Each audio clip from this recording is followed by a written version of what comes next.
Dr. Bernard. Thank you, Dr. Bernard. So let me share my screen with you. Make sure it's starting on page one before I do that. Here we go. And share screen. And I did that. There. All right, friends. So let me start my slideshow. So this is no people to play one medium. Okay. So this is the level 2 portion of what I presented earlier. If you were in level 1 earlier this morning, again, my name is Nadia. I've been teaching students with disabilities for at least 8 years. I started out with an associate's in psychology, and then I went on to get my bachelor's in expressive arts therapies. I then went on to what is now at Berklee, was once at Boston Conservatory. So when it was at Boston Conservatory, I was in the master's program for music education with an autism concentration. Currently, I'm getting a postgraduate certificate in applied behavior analysis at the New England Center for Children through Western New England University. And New England Center for Children is in Southborough. It's a private school for students with autism of varying levels. However, typically the students that we serve in that particular school are students with moderate to severe disabilities. And I also work for the Berklee Institute for Arts Education and Special Needs. And that's in Boston. So let me continue. A couple of the slides first are just the same as what I previously presented. So just the things that I try and reiterate, that participation, not perfection. I'd rather have students participating in class than not participating and or not having the opportunity to participate. It doesn't have to be perfect. Maybe if I'm playing a rhythm, it doesn't have to be the perfect rhythm. Maybe if we're just playing the drum, maybe that's the goal for that particular student. And some of the supports, again, communication, really important. Communication not only with students, but also with parents and caregivers, if that's who you're contacting. Specialists like speech therapy, occupational therapy, physical therapy, if those are available in your school. I don't go out and in the medical community and find these people. They're at my school, so those are the departments that I work with. There's also support staff that come with students that are teachers. There's also lead teachers in the classroom, so sometimes it's great to communicate to see how students learn. I, for instance, have a student with visual impairment that is in my piano group that I'm going to talk about. So I met with his teacher. I went to skills assessments to see how he learned, to see how I could tailor piano lessons in a group setting for him. And also administration. It's great to have a good relationship with your administration.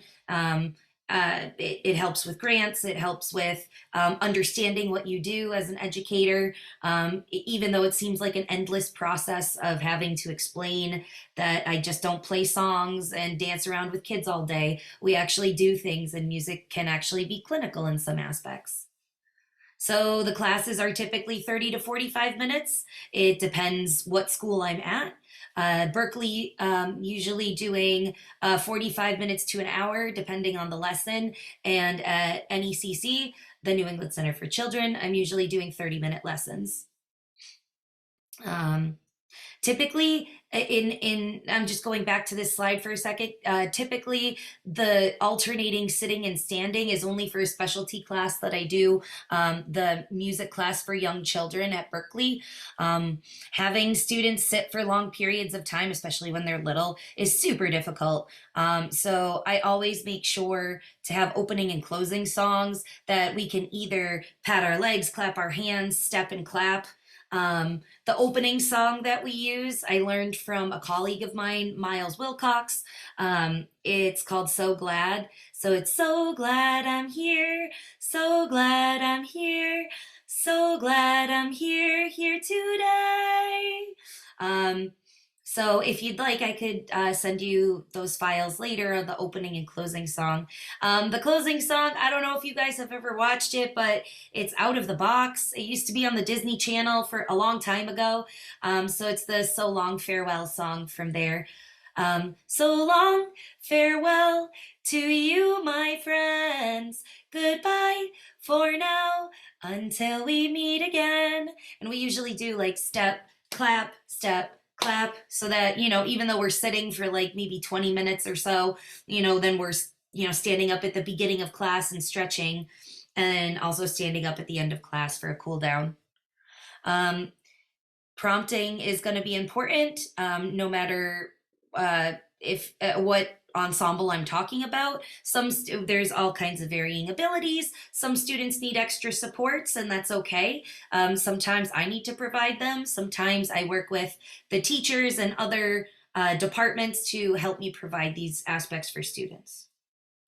So chorus is the first ensemble. When I started at NECC, I was dropped into teaching chorus, and I had only taught chorus at the Saturday program, the Berklee Institute, and I had never taught chorus in like a general music sense.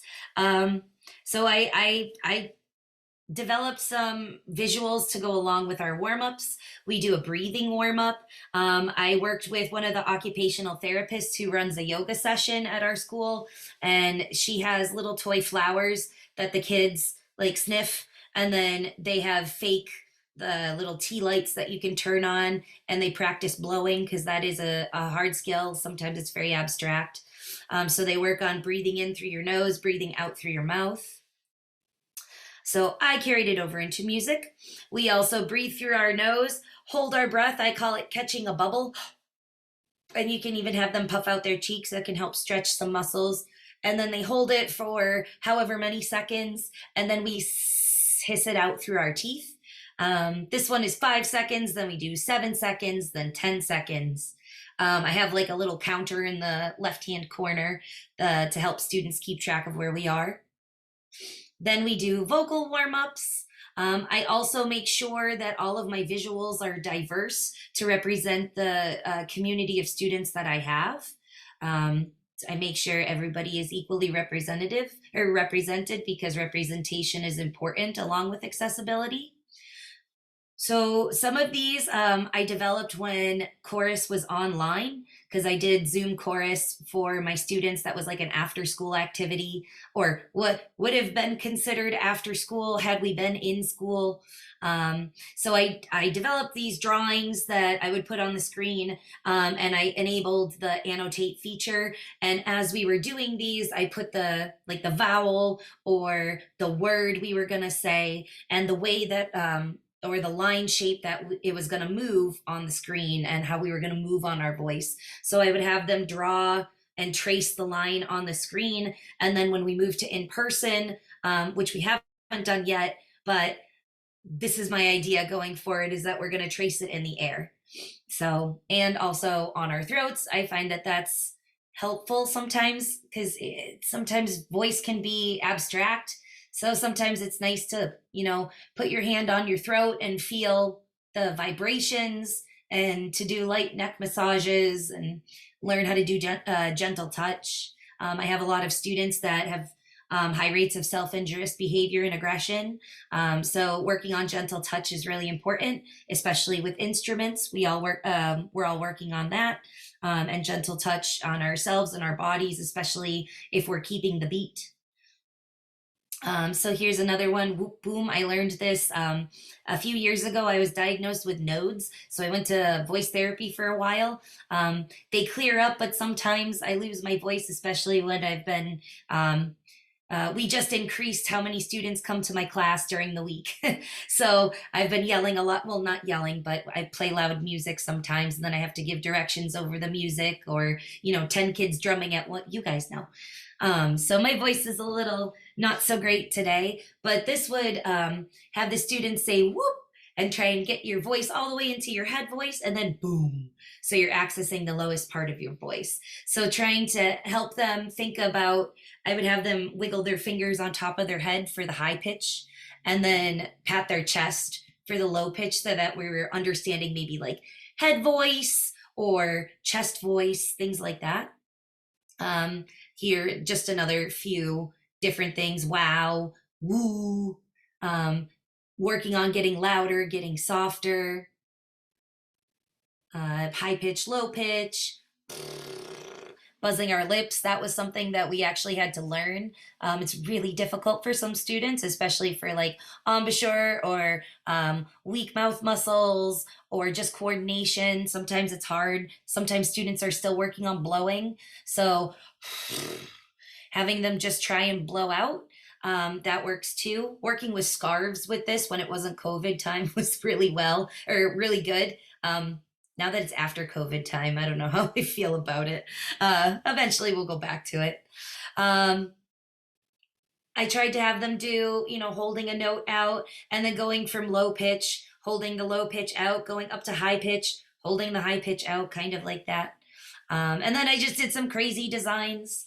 I work with hand signs. I started noticing that students that worked with solfege were solidifying notes more when we were singing. So if we sang like do, mi, sol, if I just said, ba, ba, ba, it wasn't always as easy. And then I would add do, mi, sol. And once we started solidifying hand signs, it helped kind of gain accuracy. So this is just an example of how I would set them up on the board. I have a Promethean board in my classroom. If you ever get the chance to get one, you should. They take grants, all kinds of good stuff. It's like the best thing since sliced bread, or I don't know, Betty White, because she was born before sliced bread, I guess. So it's amazing.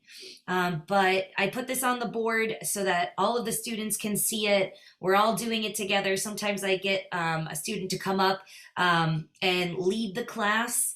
So we take turns leading, we take turns demonstrating in front of each other some of our vocal warm-ups. And then we do some poison patterns, or, if I do like do, do, sol, if I ever sing that, that's one that we can't say, but we can repeat all the other ones until I sing do, do, sol again. And if they sing do, do, sol, then they get a point. Or if they get it right, then they get a point. I haven't played it in a while. It's been a while since we've had chorus. But just different tonal patterns so that we can work on different vocal warm-ups and pattern warm-ups, all kinds of things. So these are just examples. I find having the lines helps out with tracing, that helps out with moving it in our voice. So sometimes we trace it on our neck. So different things. This is an example of a warm-up song we do. Sweetly this, I'll sing it in a second. I have a nonverbal student in chorus.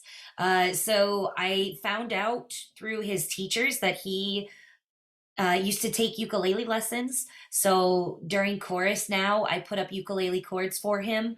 And his teacher and I are working on finger accuracy. So like when you have to hold down a C chord, his dexterity is a little bit weaker. So holding it down with a third finger is really difficult. So we switched him to holding it down with first finger, and now his chord is almost flawless. We just are working on his finger pressure now. So we start off with holding down his fingers like this, and then we start doing less pressure and, keeping his finger there while he strums. Sweetly the Swan, this is the song. And the do de do part, it happens 3 times, but you're doing it with different pitches. So when I put it on the board, I also draw the line that it's going to create with your voice. We also do it in our voice when we're singing a little bit lower pitched, going to go down, and then come up a little bit, going to go down, come up a little bit, then go down, so that we're kind of working on where it's placing it in our voice box and how it feels. it's really ambiguous to talk about how like voice and soft palate and breath support when they're not visible, and it's hard to define. And some of my students are super literal, so it's very we need to try. I need to try and find concrete answers and things to do that kind of make it more interactive. So piano ensemble is the one that I'm running now. I have 3 sessions of it. It's very popular. I sent home, I first did it online. That was the first way I ran piano ensemble. I wanted something for the kids to do while we were under lockdown for COVID. So I developed piano curriculum. So I sent this home to parents because originally it was parents assisting their children during class. So I just provided like a packet that they could go over because, you know, prompting, trying to instruct a parent on like how to help the student, how to properly prompt or things like that is tough, especially, when you're doing 10,000 things. Quarantine was tough. So, I just gave helpful guidance, like modeling. I'm going to show you on the screen. And then parents, if you want to model what I did in front of your student like this. And, so I tried to give as much options as I could. And as always, you can put support in there and fade it back at any time. It doesn't have to, just because you put a support in doesn't mean it stays forever. As the student gets more independent, you start to fade back and let them play a little bit on their own, only prompting if absolutely necessary. So things can be adjusted over time. I provided, these are just pages out of the packet that I provided. So I put tips to supporting good posture, putting a hand on the back or on their back as appropriate, depending on if students are okay with physical touch or not. I always ask my students, no matter what, if it's okay if I help. Because some students say no, it's not okay if I help them. So, I can't touch their hands, or, maybe I have to prompt further back because they would like space, but, it's okay if I show them how to do it. They just might not want me to physically move their mallets. But I always ask, hey, is it okay if I help? And then I come in and I help or I don't help, or fade back my helping. Taking deep breaths is also good because when you take a deep breath, most of the time people do this and they arch their back a little bit. And I'm not saying that we're, having to arch our back while we play piano, but sometimes over exaggerating is what you need to get the point across for the support. This came out of a book that I actually purchased a couple of months ago. I forget what book it is. I'll have to figure it out later, but it has this zebra on it. And it uses different colors for notes. I didn't look at this book when I made my curriculum. I actually bought it after I made my curriculum. And I was like, oh my goodness, there are more people that are doing this. So there's just different aspects on here, just like what other people say are pro tips that got published. I provide pictures. You can find them. I Google images all the time, or I take pictures of myself and my hands or anybody that I work with to be a model. I always provide tips. I'm not saying this is what we should do. This is what we can do. We can always encourage. We can never force, because students aren't going to like it if they're forced to do it. So we can only encourage. And if they don't want to, then they don't want to. Then we try again, or we try a different way. So I did a lot about hand positioning. Some of the students, I'm sure if any of you teach piano, like they hang their elbows down so that we're kind of like just, fingertips on the very edge of the keys. So trying to lift up our elbows, and we would practice that. These are my hands. This is what my keyboard looks like. This is what we're talking about with finger position, a C major 5-finger scale. This is pretty much where we are for the most part. I have a lot of students that are still doing 1 finger at a time and just kind of like chicken pecking. I have some students that are doing 2 fingers, and I have some students that are doing 5 and 10 fingers. So all in one class. all in my 3 piano classes. So a lot of the things that I do end up being, I have like a base model, and then I go around to everybody and I kind of individualize and help their teachers help the students. And I also help the students as well. So another way that I could model, I wish my egg shaker was bigger, but another way to model hands on the piano, I put like, this is from the occupational therapist, putting a ball underneath your hand and sometimes like playing with the ball, if students have that ability to keep it in their hands. If not, you can take it out and kind of leave your hand like that. So I'm just going to scooch forward. I offered a mock practice sheet for students that parents could use for their children. And I want to get into piano before we run out of time. I know that we probably still have some time, but I just want to get into the piano section, or even further than just the parent guidebook, because this is how the curriculum is set up. The first few pages, we're just going over where the notes are on the keyboard. I tell them that they can use one hand or two hands, and we're just using our pointer fingers. Again, I use OT materials like a foam hand grip if students have limited dexterity for pointing as a prerequisite. So they hold the foam grip in their hand, and a teacher or myself prompts holding their finger out to press the keys. And it will happen that they keep their finger out and hold the foam grip, and accuracy becomes a little bit better. I worked with an occupational therapist for all of piano group because I realized that there are clinical mechanics that go into this, that some of my students are still working on developing. So it's just, we go through the whole scale. I even related it to thumb, index, middle. I'm just scrolling through these just to show you. And then we work with quarter note scales. So I use, as you could see on the piano, I use colored dots. I put colored dots on the piano and on my xylophones.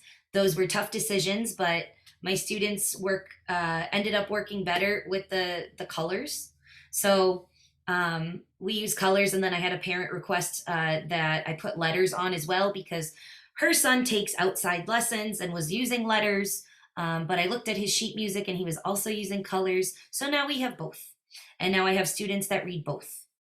So this is kind of what our scales look like. For half note, I just stretch them out so that it's two, I used to call them bubblegum notes. Like bubblegum is sticky and you can stretch it out, or you could call them taffy or anything, or you don't have to. I had a student that called quarter notes lollipop notes because that's what it looks like. But you could only they're black notes, so that means it's rotten, so that means you could only lick it once, and that's how he related quarter notes to one beat. So there's so many ways. Half notes were I forget, I think balloon notes, and you can only get a little ways off the ground or 2 inches off the ground, and that's how he remembers half notes. I don't know. He had very interesting ways for remembering things. And of course, the whole notes were donut notes, and you hold them for 4 beats, and you always want 4 donuts because donuts are so good. This was his way of remembering. So I guess I kind of related, bubblegum notes, because, bubblegum's awesome, and we don't get to have it a lot. So I stretched this out over the space of 4 notes. Eighth notes I made smaller, and I grouped them in groups of 2. I have not come up with ways to do dotted things yet. I have also not come up with ways on how to relate like a high C or a low C. You know what I mean? I'm not there yet, but I'm sure it will happen at some point. So this is what eighth notes will look like. I wanted students to do rhythm practice as well as practicing like when we're doing 5 fingers, to practice rhythm on just that, because the mechanics of isolating a finger and moving it, especially to a rhythm that's written that you're looking at, there's a lot of things going on there. So, we'll have thumb, thumb, thumb. Sometimes I say thumb, thumb, hold it down. So sometimes the kids know these notes as hold it down notes, and they repeat them. They repeat it out loud. I encourage the teachers to repeat it. I encourage the students to repeat it. I also have a lot of teachers that are not nervous. I mean, especially myself, to sing in front of the students. So if we sing like blue, yellow, red, blue, yellow, red, a lot of the times I hear the teachers singing that to the students, and then the students will sing it back in turn. So it's piano group creates a really nice community, or at least it has been in my school. So we go through all the colors because this can be accomplished with just one finger pressing, or you can work any of the 5 fingers with these colors. I don't work 5 fingers yet with purple, pink, or high red, because we are not there yet, and I'm still thinking about how I'm doing it. This is an example, grandmother, of an adapted song that I took from, I think it's called Piano Adventures by Dana and Farber. I think Farber is one of the names. So I adapted it for my students so that they could access it. There was a lot of stimuli on the page. There was pictures, there was the notes, there was counting, there were numbers. So I simplified it and took it and made it into the notation that we see here. And I introduced them to treble clef, and we started talking about 4-beat measures, but that was still kind of abstract. So we're still working on that. So students are reading the notes as in hold it down, yellow, red, or they're reading the music and playing it. And sometimes they just need to hear it played for them to get the rhythm. So right now, not only are we working note reading, we're working on rhythm. This is the future of piano ensemble. There's a lot of lines on here, but this is kind of how I think that I'm going to adapt to note reading so that I can better accomplish like high C, or start introducing what a sharp is, things like that. I wanted to make the notes longer so that it shows duration, because duration is very difficult.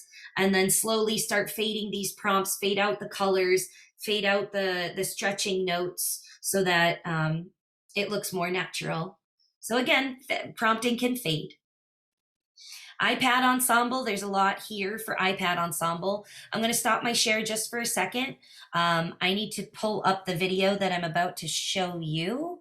So I just needed to get it ready. This one and this one. So this is what I'm talking about with iPad Ensemble. It's a little bit different than music tech.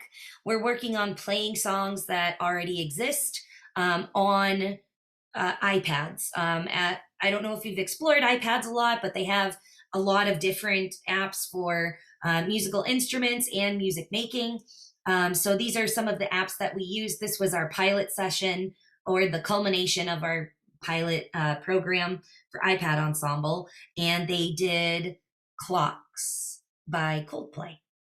So let me rewind it to the beginning.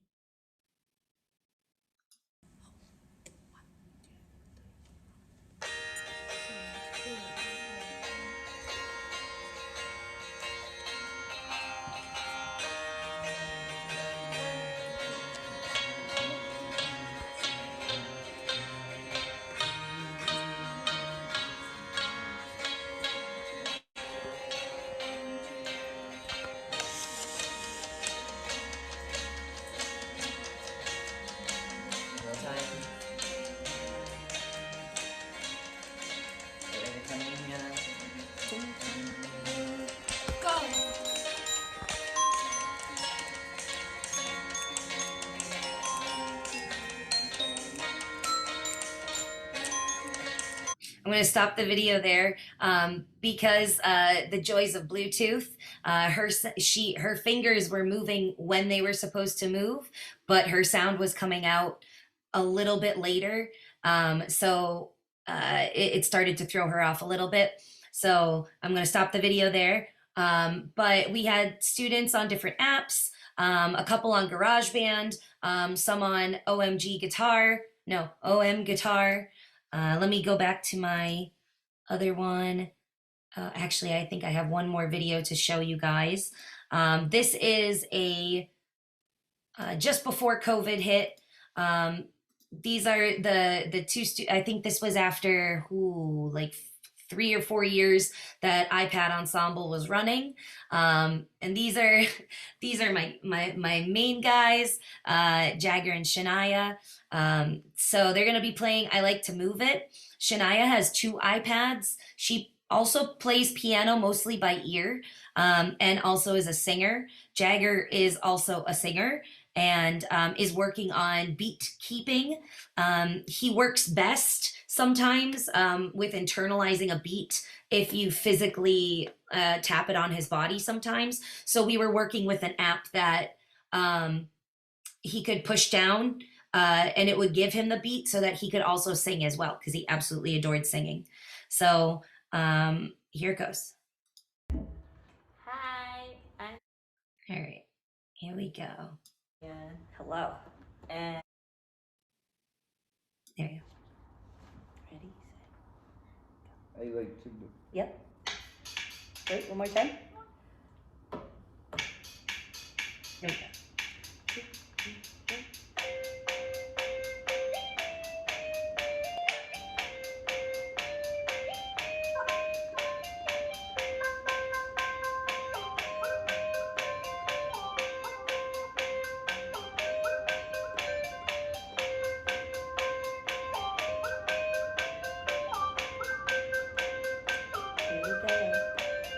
I like to move it, move it. I like to move it, move it. I like to move it, move it. I like to move, move it. I like to move it, move it. I like to move it, move it. I like to move it, move it. I like to move it, move it. So that's a little bit of the two different groups of students for iPad Ensemble. Let me go back to it's this one. Go back to there we go. So I'm gonna just scoot through this. Next.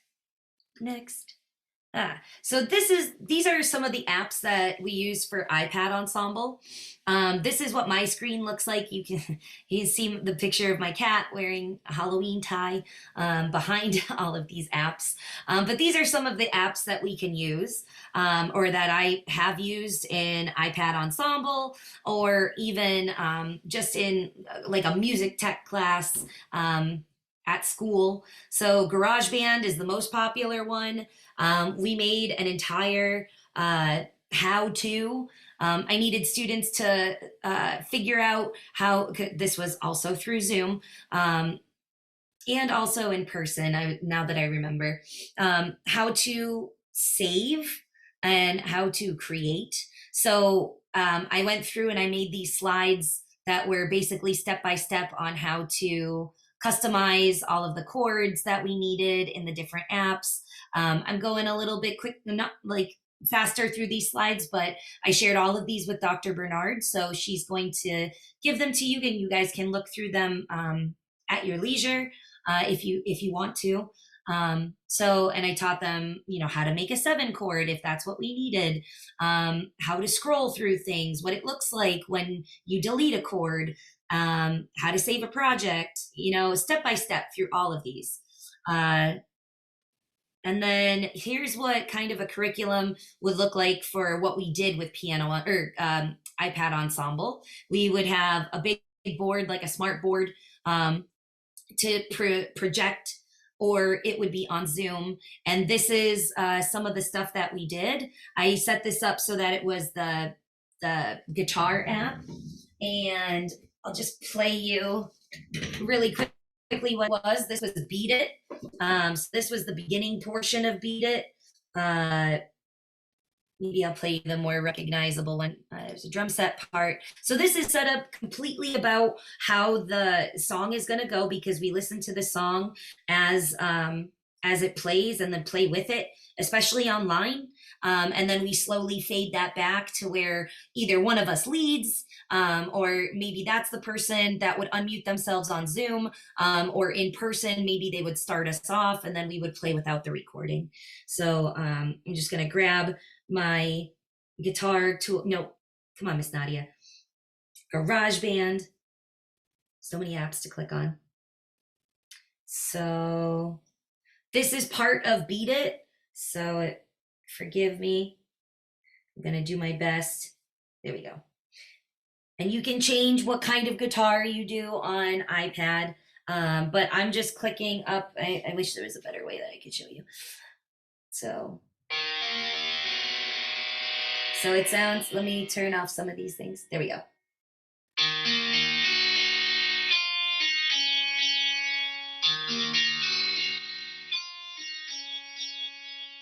So that's what's on the page right now. It's saying what chords they have to do, how many times we're going up. Our students could read this music, and we also went over it in class multiple times. I played it for them. I showed them, just like I did. I held up the iPad, although I held up the iPad closer so that they could see it. This was the rhythm section. Ba-dum-bum, ba-dum-bum, ba-dum-bum, ba-dum-bum. So, showing them where to press, also what rhythm to do during that part if we wanted the bass part to sound like something different. I had students on different apps, just like we saw. Some of them were doing a drum part. Some of them were doing guitar. Some of them were doing bass. It all depended on what they wanted to do. I gave them a choice. Some of it was like, Shania really wanted to do piano all the time because she played piano. I had another student, Pharaoh, that always wanted to do drumming because he was a drummer. Jagger always wanted to sing. So we had a simple percussion part so that he could be the designated singer. So, it's just things like that. Figure was another app that we use. This is what Figure looks like. This is what Jagger used. You can program whether it's 4/4, different time signatures, how fast, tempos, patterns, however you want to do it. Same thing for the lead sound and the bass sound. Jagger was on the drumming one, so I think he had like snare and hi-hat. So now we're going to go over to drum beats. I use this a lot in any of the percussion ensembles that I do because it allows you to pick any kind of beat, especially I think it's really cheap per month to pay for a membership, but it does come for free and there's quite a bit on there for free. There's all kinds of different beats, all kinds of time signatures, even world beats on there. You can speed up the tempo, you can randomize it. And I use this a lot with my students when we're practicing rhythms. Sing True, if you were in the first session, this is the app that I was talking about for providing support during singing situations, like even chorus. It starts out, there's a different interface, ears, voice, mind, and I usually pick voice because that's what my students are working on. So first you listen to the note, then you try and match the pitch and sing the note. And then they give you an overall score and how your pitch matched with what was there. Sing to Say is an app that I helped develop through Berklee. I worked with a few other people, but it works on using singing as an approach to learning. So using like almost like an AAC device or like a speech app, but instead of it speaking words, it sings them. Lupemol is one that I use for my younger students, like especially if we're doing music tech in like an early childhood setting. Lupemol allows students to make patterns, which is very fundamental. The little guys up here do different movements based on what pattern or what shape they decide to drag and drop into the spaces. This is great for students that also have color blindness or a visual impairment because there's also shapes as well as colors. Staff Wars is great for practicing, especially if you're doing maybe piano ensemble or even rock band or I guess any kind of ensemble. Staff Wars, the one on the left with the blue, just allows you to play almost as like a computer game or an iPad game. And you can choose what treble clef, you can make the range of notes, and then it sets it up kind of like an old school game where you're like clicking on what note it is before it gets to the green line. And if it goes to the green line, you lose chances. And set up kind of like a video game, but for music learning. And then Staff Wars Live is the one on the right. And this is the one that I really like because you can hook up instruments, or you can put it on Bluetooth so that it can hear instruments that you're playing, and you can actually play the notes that come on the screen instead of clicking on them. So like playing a middle C when a middle C comes across the board, and then it scores you that way. So I really like Staff Wars for recommendations on practicing if students are practicing reading music. OM Guitar was what my student was using before. You hold down in the top right corner where it says A, you hold that down, and then it'll play a rhythm. And you can click on the different letters down at the bottom right because it changes the chord, or you can strum it yourself. That's also an option as well. Oddball is basically a bouncy ball that's a drum machine. It's really cool. It's about like $89. It's very touch sensitive. I've been trying to look into using this for my students that have either really hard touch or really gentle touch, because it responds to different sounds based on your touch. So like if maybe it's a hi-hat sound, if it's a gentle touch, but maybe if it's a really hard touch, it's a bass drum sound. If you bounce it on the floor, it makes a different sound. So it's really cool. Rockmate is something that I've experimented with using. It allows 4 people at a time to play a band together just on an iPad. Drum set, 2 guitars. There's a way to hook up a microphone for a voice, and they have piano, and you can choose all kinds of styles. There's a lot of apps, I'm sorry. Thumb Jam uses a lot of different types of instruments, and all of these different panels of colors are scales. So they can play individual notes, and just there's got to be at least 50 different instruments on there, if not more. Chord Poly Pad I use with students that might have a tough time maybe playing a chord on a piano, or need a bigger interface to touch for accuracy. So you can program in these little squares what note is going to be played, and then when they press it, it'll play that note.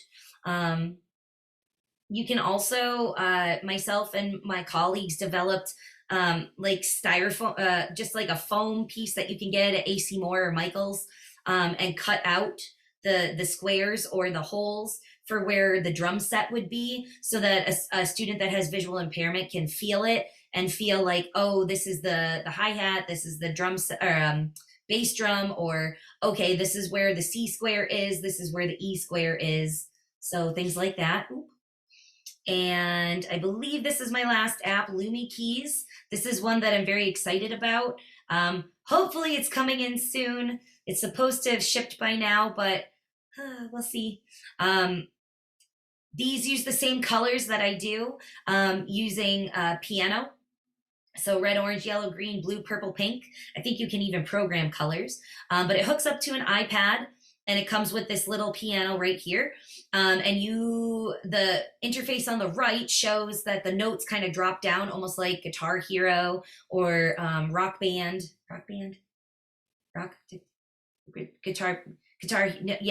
Band Hero. I don't know, but it drops down just like that. Sometimes it shows finger numbers. It depends on the settings that you want to put on it, and it'll illuminate the keys so that students will know. It's very user friendly. It takes a lot of data, which is great, so that you can see where students need the most access. It's a really intuitive app and a really intuitive device that I've seen so far, and could be really good for students that have visual impairment, because I have a student that is visually impaired and engages in light gazing. So and he always looks up. So to prevent, we kind of put his gaze down just by kind of blocking out the light a little bit. But if there was competing light from the instrument in front of him, it might help more for his accuracy. He does play piano as a trade-in. It's just working on tending skills and accuracy skills and finger dexterity skills, all those fun things.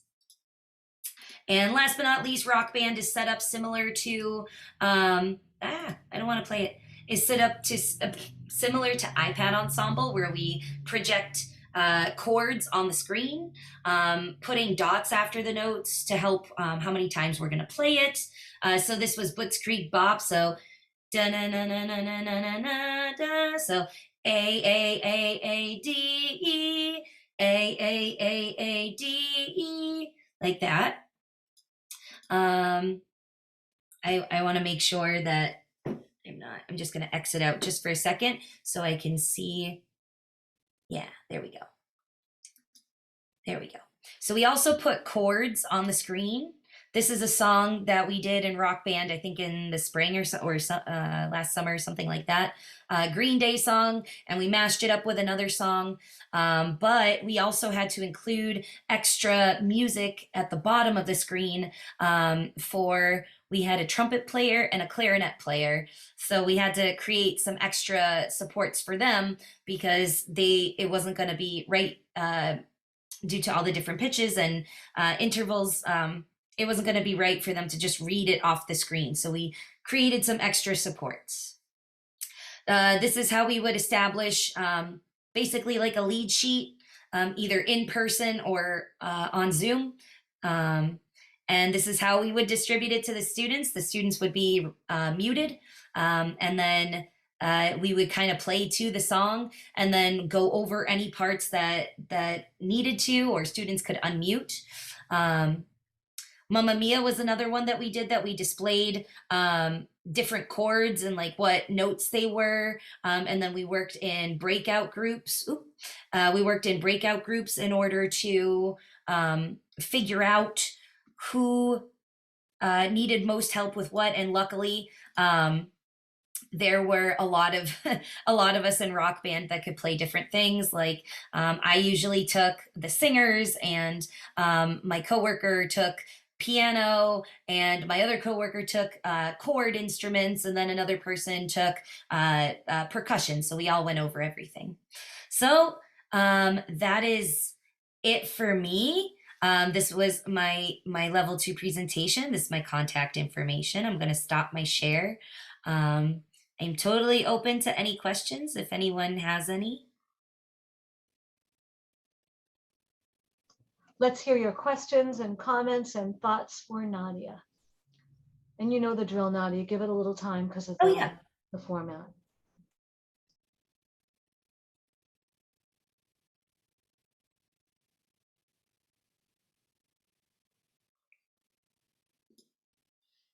I forget about the Q&A section, so now I have them both open.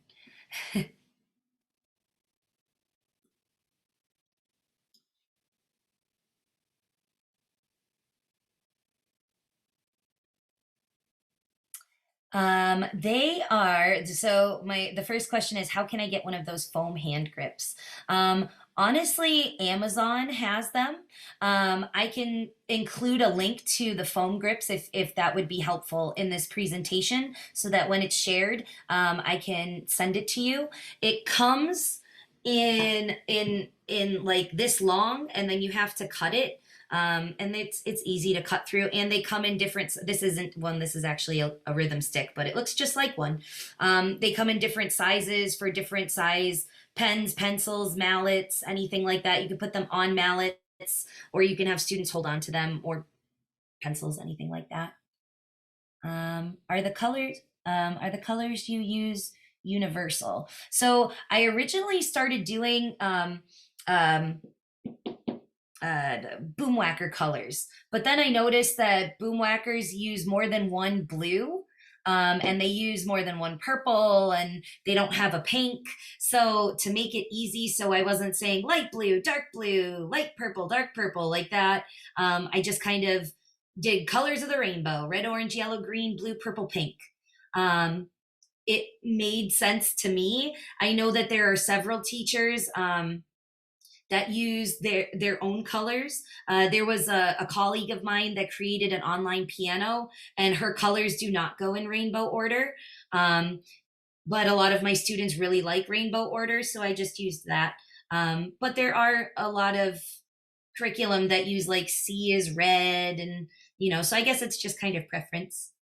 But do note that if you do want to use your own preference, you're probably going to have to make the material. However, there is something that I will share with you that I shared with Dr. Bernard. Let me share my screen super duper quick, because there is something called the Everything File, and it's amazing. And a colleague of mine shared it with me, and I'm going to share it with you guys. So this literally has everything. It has color coded notes. You can copy paste any of these. Somebody made it to share it with everybody, especially for Zoom learning. So it comes with pre-colored notes that you can copy. Same with piano. You can select layouts. You can even color code the lines. There's skin colors for solfege signs to make sure that everybody's included. There's also recorder color bars, maybe for if you use colored bars, movement icons. So I'll share this with you guys. This is also another resource that can be used. The person just asks that you make a copy. Let me unshare this. Oh, wait, one more thing. Also, I do have an interactive classroom that I do use with music tech, that I forgot that I had an extra tab pulled up that the students can click on any of the links. I also sharing this with you. This is what I used during COVID times for extra resources, because students were always like, or teachers always asked if I had something that their kids could do in between music classes, because they absolutely love music.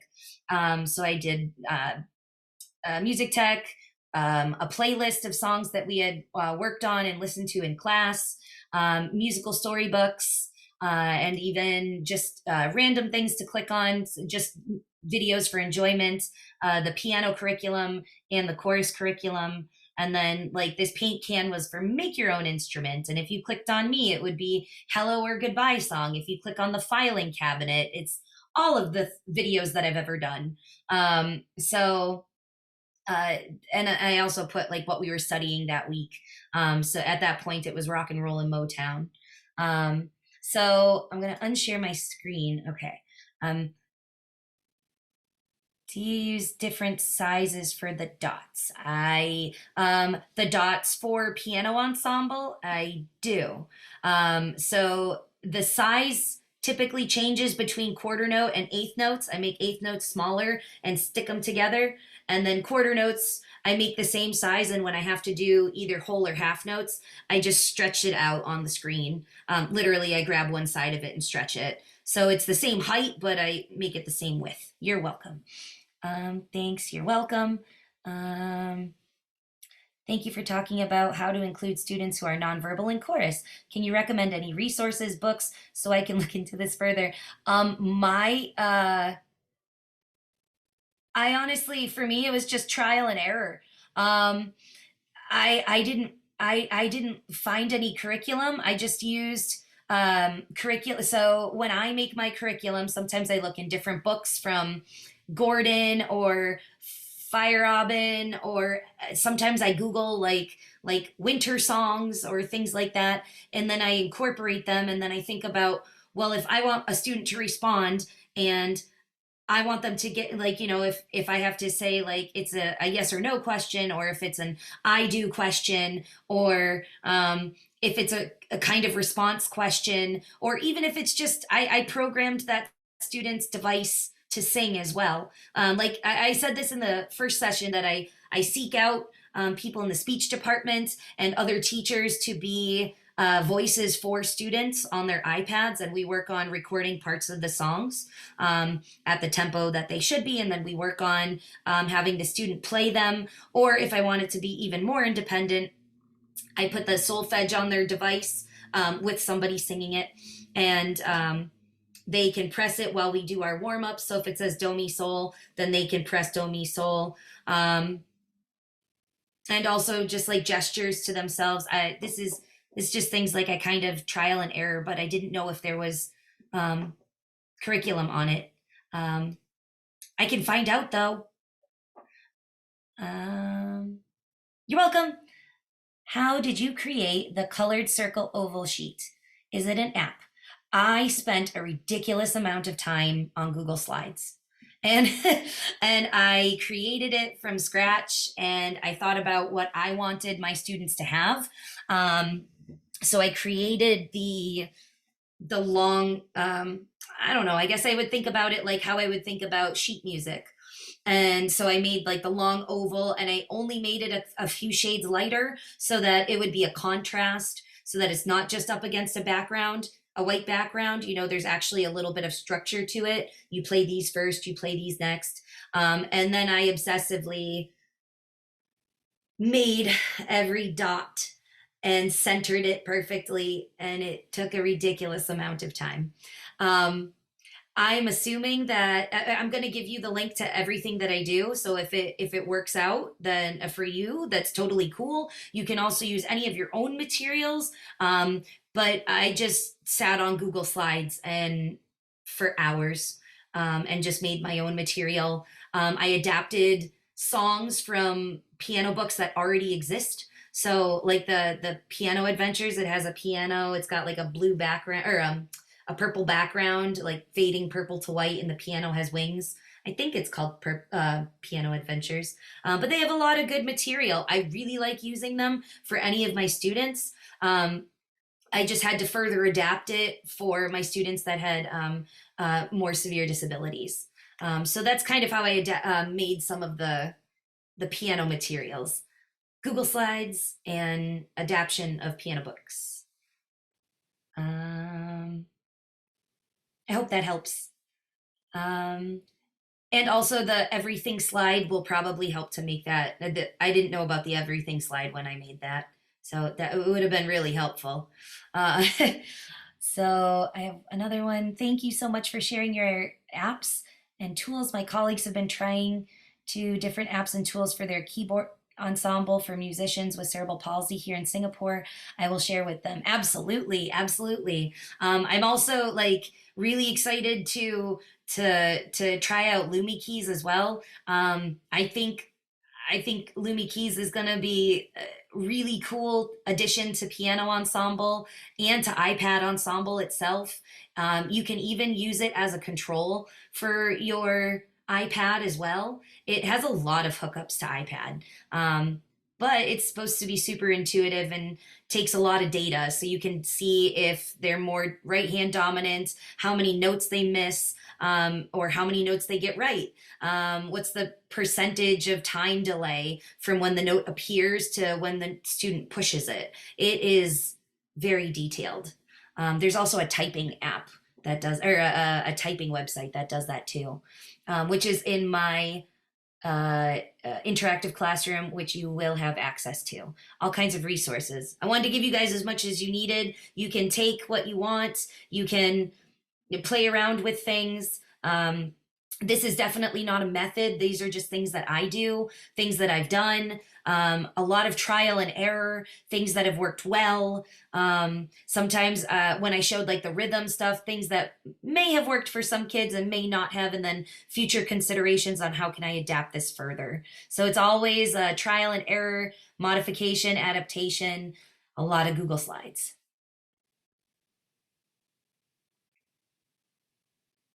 I hope that was helpful with all of the questions that I had and everything.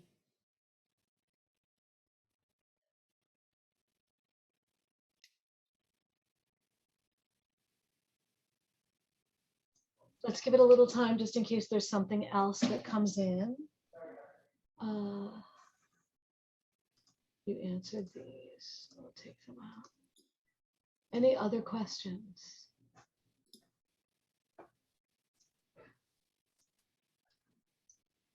Double check one other thing. Absolutely. I'm going to stop my video for a sec while you continue. Okay. Absolutely no problem. Google Slides can be challenging. I find that sometimes what I do is I make a PowerPoint first and then I upload it to Google Slides because PowerPoint has a lot cooler features. Google Slides is pretty basic sometimes, but I do like the accessibility of Google Slides. But if you are nervous about it, you can try, because I was like, oh, my precious PowerPoint, how could I ever stray from this? But you can make it on PowerPoint first and then just upload it to Google Slides. That's one way.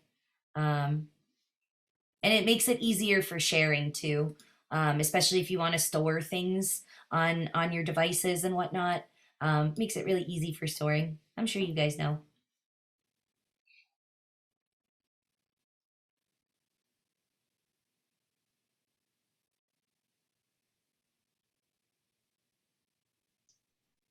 Okay, I'm getting the feeling that we may be winding down in the land of questions, which is great.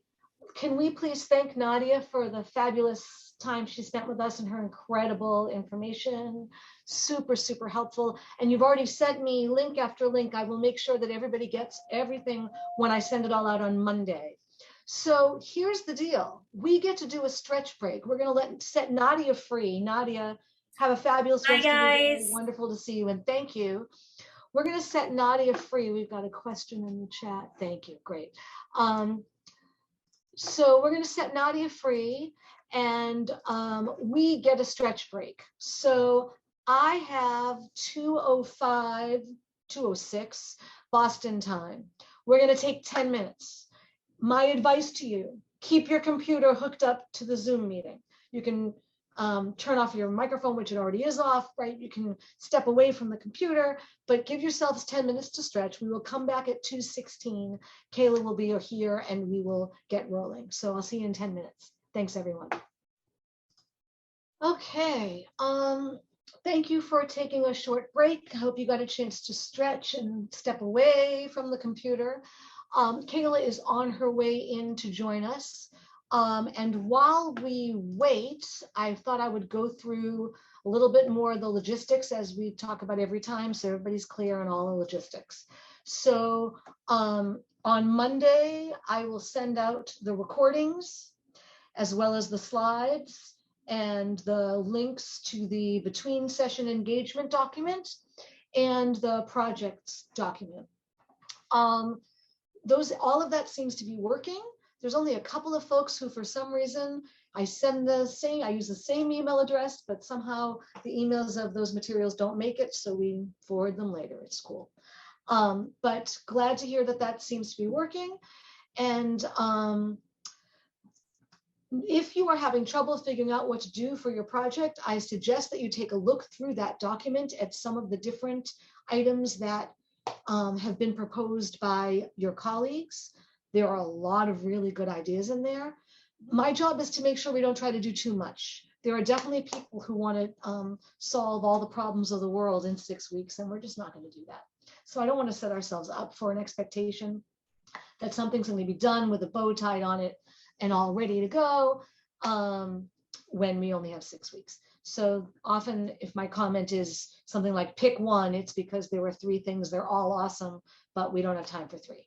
So that's where we are in terms of the projects. The between session engagement documents, there's been a lot of really good discussion there. Feel free to read through beyond what you write in there.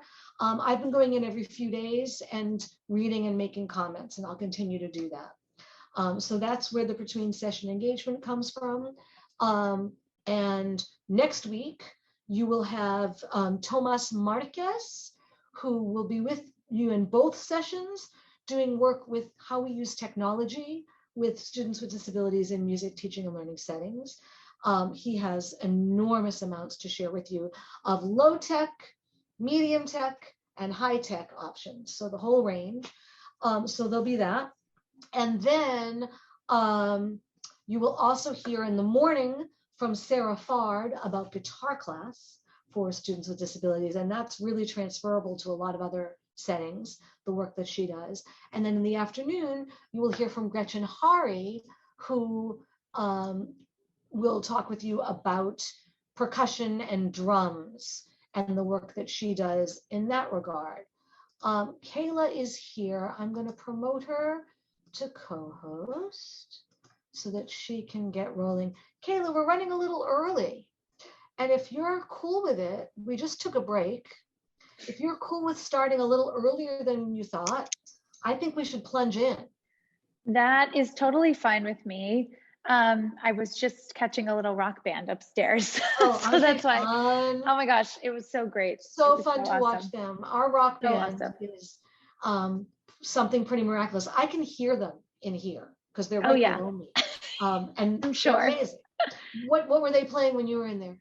With a little help from my friends. Very, very nice. You Yes. wait till you hear Purple Rain. It is. Oh, I know. Well, I was sad that I was missing that, but but I'm happy to be back.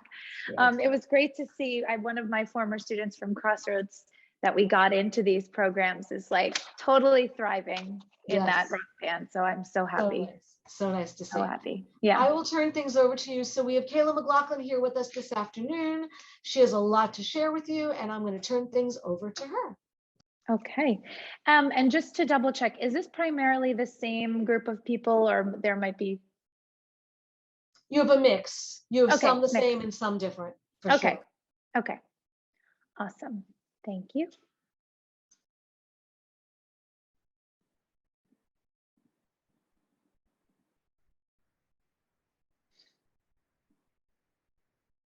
Okay. So here's part 2 of students with disabilities in music and art. I'll give you my quick introduction of who I am. For those of you who weren't here this morning, I'm in my 6th year of teaching. Right now, I am working in Concord Public Schools as a K-5 elementary general music teacher. Prior to that, I was the music and art teacher at Crossroads School, which is a school for individuals with autism and other related disabilities. It is an ABA school, and we're going to talk a little bit about what that means and how that has impacted the music class, and how I kind of ran my music and structured my music classes. Before that, I taught for 2 years in New Jersey public schools, and I was teaching pre-K to 4th grade general music with a significant autism population. And I'm currently the co-director of the Inner Harmony Chorus in the Saturday program at Berklee. And I graduated from the Boston Conservatory with the Master's in Music Education and an autism concentration in 2020. Okay. And I'm just going to pull up the chat just so I have it in case there's any questions as we're going through. You can always feel free to use the raise hand function or type your questions in the chat, as well as I'll just save some time at the end for questions. So let's get into it. So this is a quote that I really like, and I find some inspiration from. Real art is one of the most powerful forces in the rise of mankind, and he or she who renders it accessible to as many people as possible is a benefactor of humanity. So that's something that I take with me. I think that it's really important to continue to make the arts accessible to as many individuals as we find are wanting a place in the arts and find their home in the arts. So I think everybody should get that opportunity, and that we should remember that if a student is having difficulty accessing the materials that you're teaching or the content that you're teaching, instead of immediately kind of looking at the child and saying, they're just not going to get it, they're not there, or they're not listening, or some of the things that we hear sometimes that is really negative and blames the child for what's going on. I would look at what you're doing in your classroom and not necessarily blame yourself, but reflect on what you're doing and what else we can do to make your lessons even more accessible to a diverse population of students. And I believe that there's one really big disconnect that we have. We spend a lot of time building up special education programs and doing research in special education and using research-based methods in the special ed classroom. And then those students go to specials and all of that research goes out the window. And I wonder why we do it that way. Why don't we look at what they're doing and how they're learning in the classroom and adapt that for the medium that we're teaching them in, which is music. And so I think that there's a big disconnect between what's happening in a special education classroom and the supports and the interventions and the accommodations that the student is receiving there. And then in between then what happens in music or in art or any of really the special area classes. And I personally think that it's unfair to try teaching and expect them to learn in a way that they're not used to learning. Many students in special education programs thrive off of routine and predictability. We talked a lot about that this morning. If a student is used to working for 5 minutes and then getting to, they've chosen some type of reinforcement, whether it's a toy or playing on the iPad, and they get to play with that for a minute. And then they get back to work and they do sort of that alternating schedule of work and reinforcement. Then why do we expect them to come to music and work for 30 minutes straight? Yes, music is fun, music is engaging, but music isn't their most favorite toy. Music isn't their favorite show or video to watch on YouTube. And so asking them to work for a straight 30-minute period when that's not the expectation throughout the rest of their day is unfair. And I think that a consistent learning environment makes the day run smoothly. If you haven't read this book, I highly recommend this, Teaching Music to Students with Autism by Alice Hamill and Ryan Horgan. I think it is one of the best resources that we have out there, and super comprehensive. And that's where I drew this quote from. Music educators should understand that when working with students who have autism, the use of a consistent behavior program across campus and in all school situations is critical to success. I couldn't agree more. So to kind of address this disconnect, I start with the ABCs, which is a way to think about behavior. So ABCs. Behavior does not occur in isolation. Behavior always occurs in response to an individual's environment. So this is referred to as the contingency of reinforcement, and it is made up of 3 parts. So we've got the antecedent, the behavior, and the consequence. And I'm going to go through all 3 of these, and then we'll kind of see what it looks like when we put it all together. So we'll start with B because that really is the crux, the most important part. So behavior is defined in special education as the activity of living organisms, period. Behavior is anything that can be observed, but it does not include suspected feelings or inferences. So I have here the example, Jessica turned away from her teacher and laid down on the floor during story time.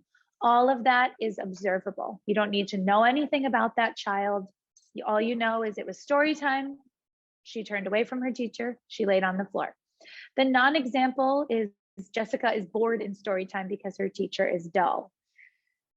So in a non-example, her teacher might have a dull voice or the content might not be that exciting, but you can't assume that that's why she's lying on the floor. So behavior is defined just as anything that can be observed.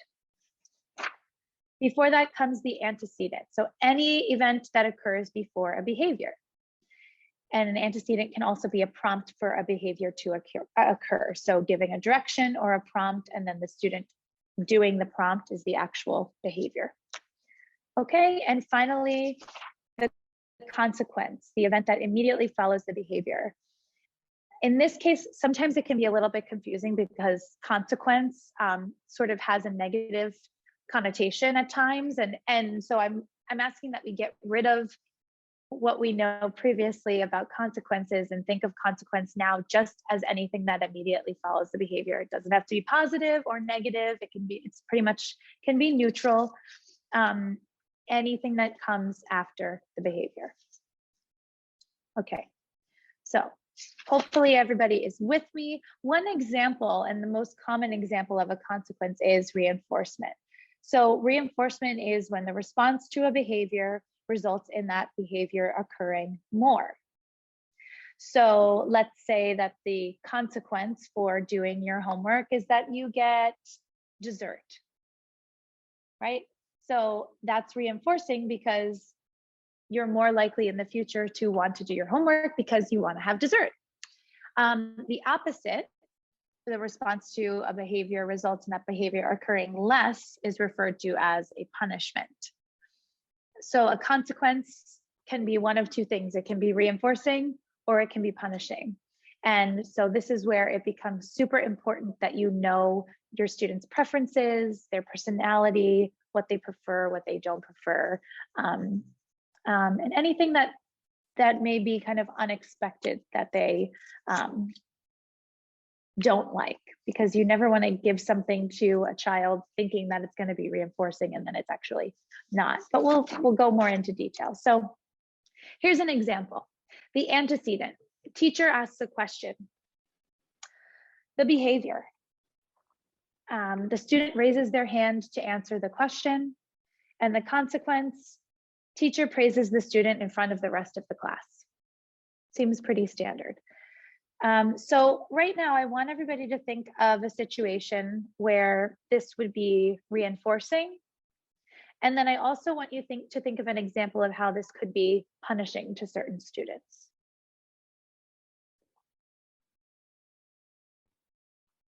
Give everybody a minute to think about it. You can type your answer in the chat. Okay. Janet, thank you. So this would be reinforcing for a student who would feel proud to be recognized, who likes that positive attention or positive praise. But for another student, a student who maybe is shy or embarrassed or doesn't like the attention, this could be, oh, I'm never raising my hand again because I don't want all those eyes on me ever. The student might become embarrassed or slink down in their chair, and then they don't ever want to raise their hand again, which obviously is not what you would like them to do. So again, it's important that we know our students' preferences. And that leads us into, thank you, Janet, that was a perfect response, exactly what I was looking for. So it becomes really important that we choose meaningful reinforcers. There are 5 types of reinforcers: edible, sensory, tangible, activity, or social. A reinforcer is a student's choice, not their teacher's choice. So something that you think that a student might like positive praise or a high five or a fist bump, something like that, doesn't necessarily mean that if the student or the child actually likes that.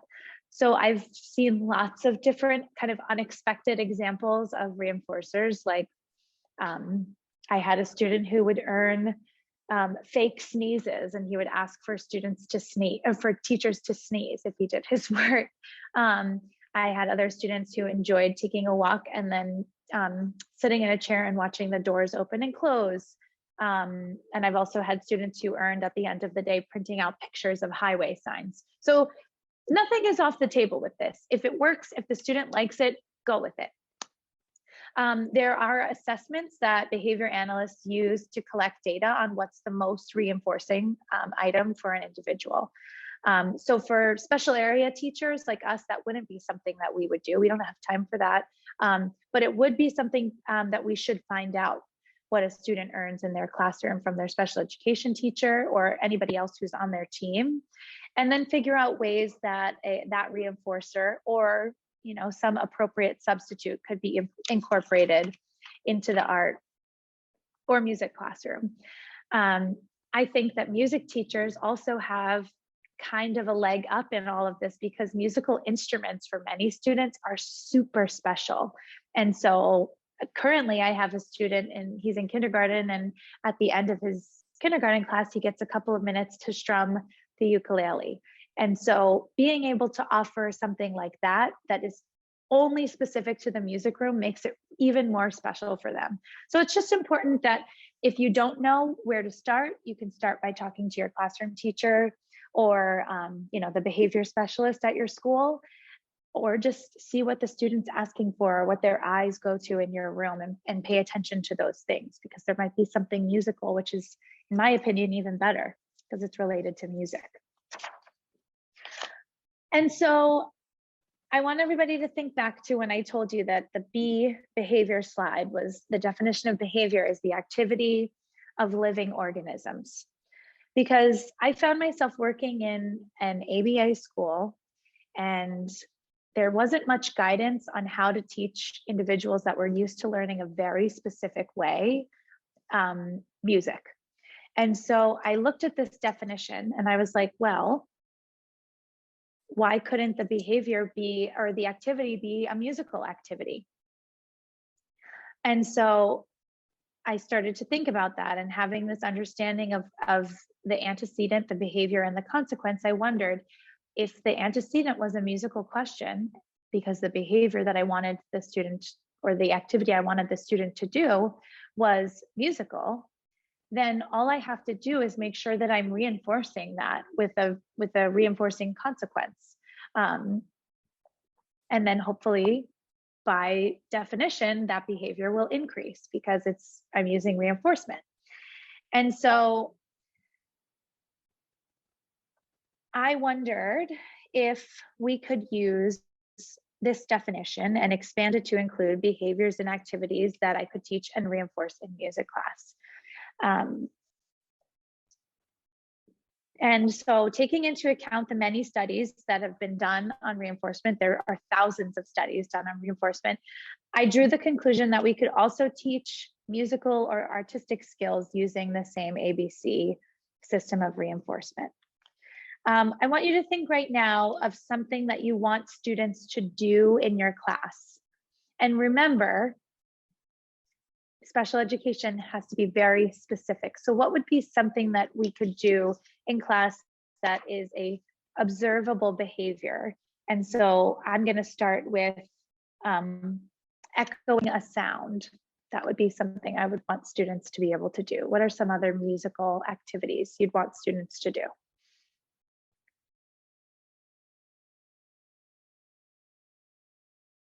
Play a steady beat on an instrument. Thank you. Yes.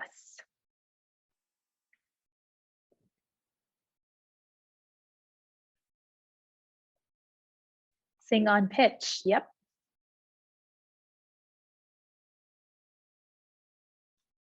Or sing in general, make a vocalization if that's where your particular student's at.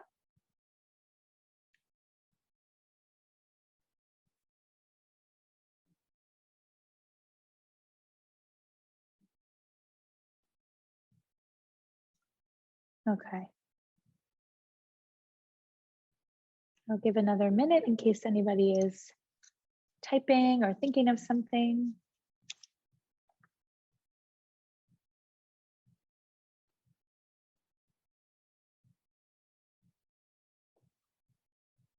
Okay. So here's a list of musical behaviors that I would use with my students, or activities that I would want them to do. Even if I'm not thinking about taking data, because I'm not taking data, I teach the entire school. So that would be a lot of data to be taking. Oh, another person said, listen to others. Yep, great one. I wouldn't be taking data on the ABC sequences, but the process of just going through what I want the student to do or learn and how I'm going to ask them to do it puts me in a more organized space to be able to teach it. So having these thoughtfully planned out ensures that my students are super clear on what's expected of them when they come into my classes. Okay, so staying in their chair, raising their hand to answer or ask a question, tapping the drum, tapping a steady beat, a rhythm, echoing a song phrase, echoing a sound, singing with the teacher, singing alone, clapping hands, copying teacher beat movements, playing an instrument.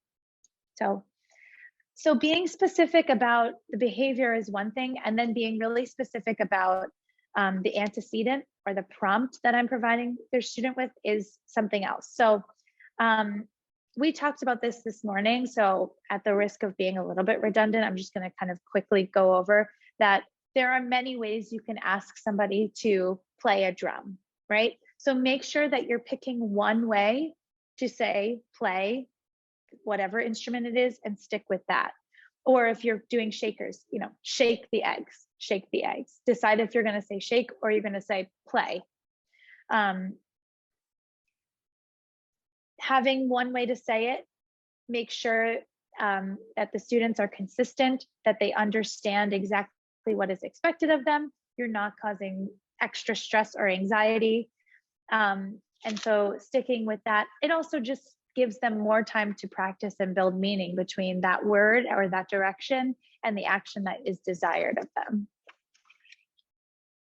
Okay, so let's give a couple more examples of ABC and music. So the antecedent, the teacher says, is this a rest or a note? The behavior, student raises their hand and answers the question correctly. The teacher says, I love that quiet hand. You earned the keyboard at the end of music. So in this case, I guess you could say that I would be praising, it could be praising a couple of things. I could be praising that the student raised their hand. Maybe they're a student who calls out a lot, and I'm trying to kind of shape that into raising hands. It could also be that they answered the question correctly, but also I don't typically praise or provide reinforcement for the answers being correct. I will, of course, correct an incorrect response. But I think it's more important that the student is attempting something. That's just specific to the population that I teach. And so in this case, it was that the student just raised their hand like that. Okay. So in this example, the teacher would have already identified that the student loves to work for the keyboard. And again, as music teachers, we have access to special equipment, and that we should use that specifically for our class. It sets us apart from other spaces in their life, and it also encourages them. Maybe they've never gotten to really spend time playing at a keyboard, and this is the place where they get to do it. We should go with that if that's what they're interested in. Here's another example. So the antecedent, a student's timer is turned on. The behavior, the student stays in their chair for 2 minutes and the timer rings. And the consequence, the teacher says, thanks for staying in your seat, and gives the student a token for their token board. So in this example, this is not obviously a musical behavior, but sometimes students come to their special area classes and they're working on behaviors that aren't really specific to music. But while that's not specific to music, it is a prerequisite skill for basically any environment that the student has to be in, and it's key for their safety. So again, I think that this is something that, yes, of course, it's not something that you want to be taking away from your class, but it is something that if a student can't sit in their chair safely, then they definitely aren't going to be getting much from music class, right? And so those are prerequisites that are important that we continue to practice and work on in all different settings. So this is likely a scenario that would come from either the special ed teacher or a member of the child's team. And following these programs is important because it provides consistency of expectations across different environments.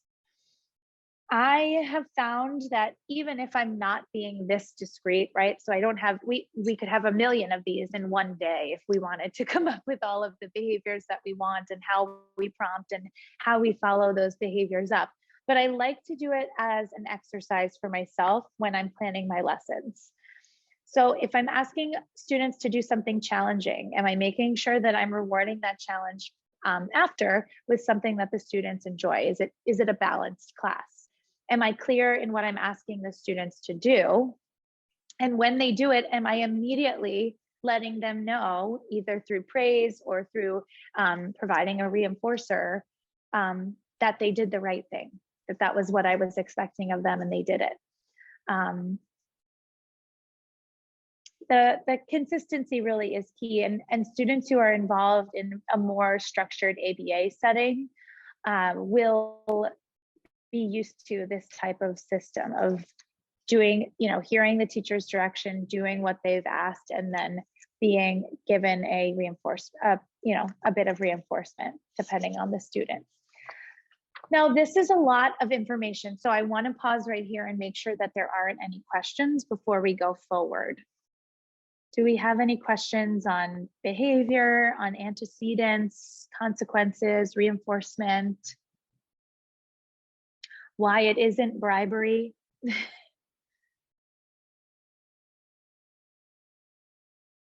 Okay. A lot of times people get confused and they call reinforcement bribery. And it's really important to note that if you establish this beforehand, first music, then keyboard, first music, then iPad, that isn't bribery. It's once the student is engaging in some type of challenging behavior and you say to them, if you stop, you get iPad, that is bribing the student. Okay. All right. If you have any questions, feel free to type them in the chat. I'm going to move forward. So we want to strive to provide students with the least restrictive environment for learning. And that is our obligation to provide them with that, our legal obligation. But there are levels of appropriateness to this. And we want to make sure that we're prepared, especially as teachers who work with every student in a school, that we're prepared with several different tiered approaches to our questioning and to our prompting. So thinking about how you can scale your questions up or scale them down sets the students up for a successful musical experience. And you'll see what I'm talking about in a moment. So questioning is super important. We use questions to check for understanding. We use questions to learn what knowledge students are coming to us with.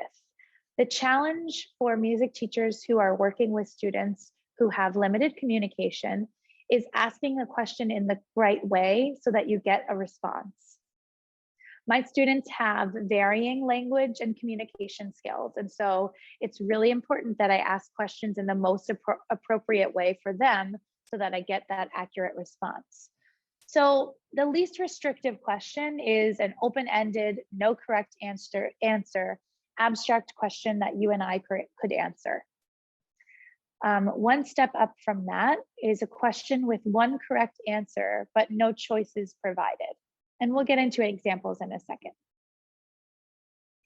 Then asking a question and providing 3 or more choices. More restrictive than that is asking a question and providing only 2 choices. And then the most restrictive is giving 2 choices, and then it's an errorless teaching moment. So you would say, okay, I'll give you an example in a second, but these are our options for now. So 2 choices, errorless, the student repeats the correct answer after the teacher. It is so important that when we ask questions, we give students waiting time. Waiting and waiting and then waiting some more. Sometimes I'm so surprised and I will be looking at the clock and like 30 seconds pass by and all of a sudden the answer pops out because I provided that wait time. If you don't provide enough wait time, you never really know if it's that the student doesn't know or they didn't have enough time to process it. So something that I like to consider is all of the different processes that have to work in succession on the student's end in order for that question the answer to come out of their mouth. So let's go through it. They have to hear the question. They have to comprehend what I'm asking, think of an answer, put the answer into words, find the words, and then speak those words. That's 5 steps. There's probably even more that I'm missing, but when you think about it that way, you can understand why it might take 20, 30 seconds for the students to answer correctly. You want to give them the chance to respond. So if I'm starting up here and I ask a question and I wait and I wait and I wait and I don't get an answer, then I might pop up to here and provide a couple choices. And sometimes I'll even say, do you want some choices? Give them that option. the worst thing is that you ask the question, you provide wait time, the student actually doesn't know what you're asking them, and then you just ask it again in a different way. You move up the tier system, okay? And so finally, I think that students in this setting sometimes have trouble expressing what their preference is because they've been really kind of trained to that there is a right answer and a wrong answer. And so if you ask, what's your favorite song? They might give you a song they learned in music, or they might give you a song that they are listening to right at the moment. But making sure that you're providing choices sometimes will give them greater autonomy and greater empowerment to answer the question as if it's their own preference.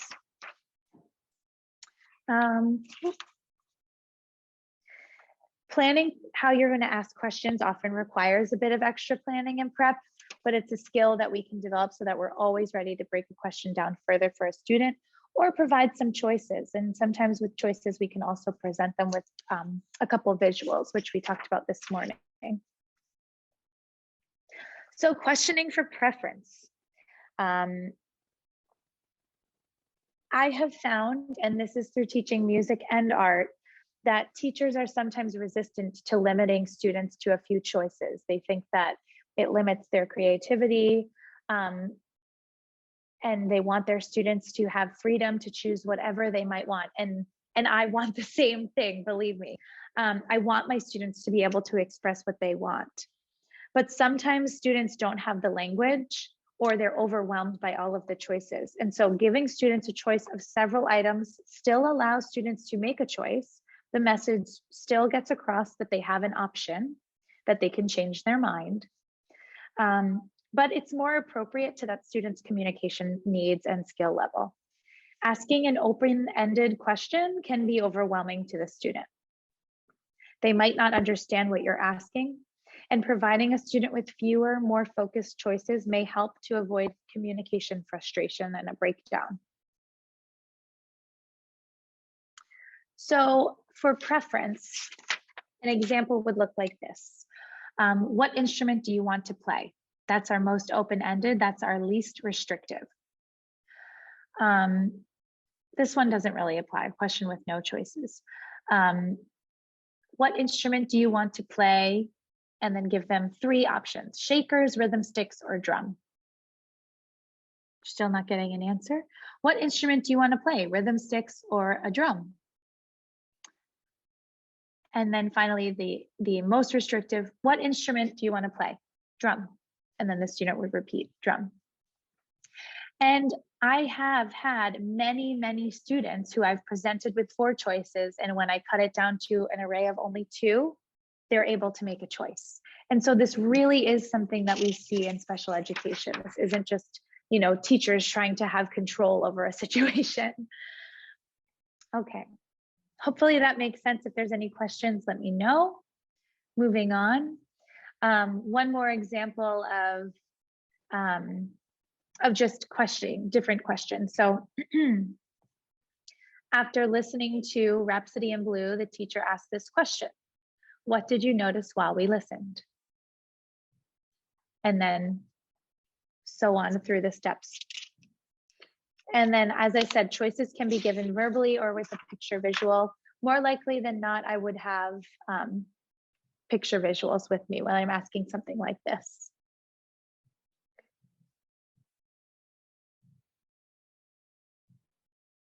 Okay. And as we're talking about visuals, I think it's important to build a connection between visual and verbal direction. So when we're discussing fading to a less restrictive visual, a visual can support the verbal direction and can eventually, once your students understand that verbal direction, be faded out. We can use a combination of approaches to say the direction and model the action, to model the action and provide a visual, to provide a visual of the direction and a visual of the action. We can, again, use visuals to provide context, which we talked about this morning. And we can use manipulatives to allow students to show what they know.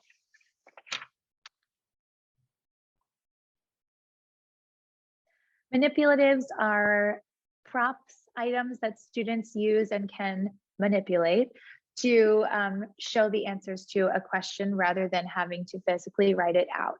So in this example, I used foam hearts, and some of the hearts have eighth notes and some of them have quarter notes, and they have both, sorry, I should say, they have both written on either side. So one side has quarter note, the other side has eighth note. So all they have to do is flip over the visual or the manipulative so that they're answering the appropriate question. So in dictation, if you're asking students to write out what they're hearing with a pencil, you're not just asking them for what they hear. Some of the other things you're asking them to do are hold a pencil, right? Draw a straight line, write on a line, write within a given space, put rhythmic symbols in order. And those are not all things that you can teach in music class. Those are things that they may be super behind on, but they're able to do this dictation if you would just give them an appropriate support or an accommodation. So those are important things to keep in mind. Another accommodation that we can provide and in different tiers is prompting. So prompting is an instructional strategy where one of several cues is used to help a student learn a new skill or behavior. And some examples of prompts can be gestures, visuals, modeling, etc.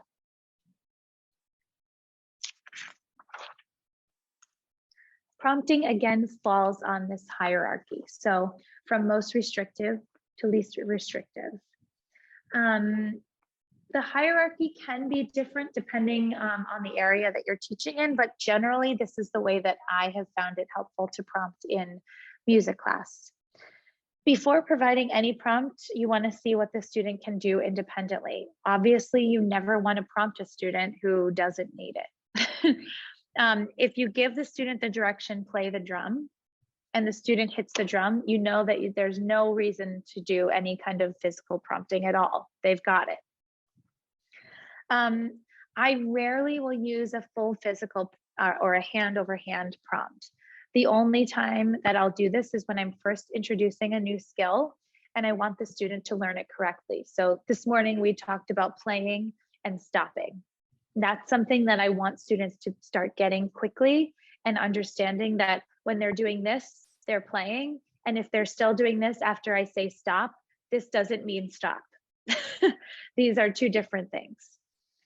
So all of this is to show that you don't want students learning or associating a word or a direction with the wrong action. And so that's a reason to do a full physical prompt or errorless teaching, right? So we've got a full physical prompt, which is, as we call it, hand over hand usually. There's a partial physical prompt where if the prompt was pick up your sticks, the assistant or the teacher that was working with that student might tap their elbow and move their hand forward. It's hard to show, but like something like this, or even their shoulder, right? This is also like sometimes if it's like the prompt is stand up, you could have the assistant tap their back, stand up, or something like that. That would be a partial physical. Then we have a model. I do a lot of modeling of what I would like students to do. I find that really, really effective. The other one that I do a lot of is visuals and pictures. I typically stay away with this population from verbal prompts. Verbal prompts are, you know, what I'm doing right now is giving verbal prompts. I'm speaking to provide that prompt. But a verbal prompt is the hardest to fade out. And so very quickly, I want to draw the distinction. When you're giving a direction, the direction is the first thing that you say. So if the teacher says, stand up, that's not a prompt, that's just a direction. It becomes a prompt when the teacher has to repeat it to the student or do some type of physical prompting, either from the teacher or from the assistants or the teachers that are working in the class during music or during any other class. So You give the direction, you provide a little wait time, your student isn't standing up, so maybe you give them a little pat on the back. They're still not standing up. Maybe then the teacher would say, stand up, and repeat the direction. The reason I stay away from verbal prompts is because they are the hardest to get rid of. Because once the student is used to hearing it, they're going to expect that you're going to tell them 3 times to stand up before they really have to listen. Also from a music lens, if you had a bunch of students that were in a performance, I would much rather see visual cues that the teachers standing in front of the group shows, rather than the teachers in front of the group shouting cues at them. Again, it depends on the setting that you're in and where you're teaching. But when prompting, it's important to think about how that prompt will eventually be fated to independence. Like I said at the beginning of this, when we were talking about least to most restrictive, it's not a bad thing to choose a more restrictive approach. That doesn't need to be looked at as a negative or as lazy teaching. When it becomes lazy is where it's not being then bumped up or thought about, how could it be less restrictive? How are we moving this child towards a less restrictive model? And so you want to always be thinking, how am I fading this prompt out? In my classroom right now, I had students who would come in with an assistant, with a paraprofessional, and the para would sit right behind them. And then they were doing really well. They weren't really needing that assistance. So I said, let's put you back like 6 feet, right? These students are not presenting any danger or anything like that to any of the other students. There's no need for you to be so close. Let's take a step back. And then I went to the teacher and I said, you know what? I think that maybe we try it without paras today and see how we do. And so that support that we had in place, the paraprofessional coming with the student to specials, has been able to be faded back and eventually totally faded out so that they're participating independently, which is really the goal of all of these programs overall, whether you're teaching music, art, social skills, whatever it is that you're getting students more towards independence. Okay, so again, I'm going to apply this to play the drum. And it sounds silly and time consuming to do this, but as we think through different activities when we lesson plan, taking the time to think through and to scaffold your questions and your prompts makes your classroom accessible to a more diverse population of learners. So for play the drum, a full physical prompt would look like this. Play the drum. A partial physical prompt would look like this, depending on where it was at. It might start on the forearm and then be faded back to the elbow and then back to the shoulder, something like that, and then totally faded out.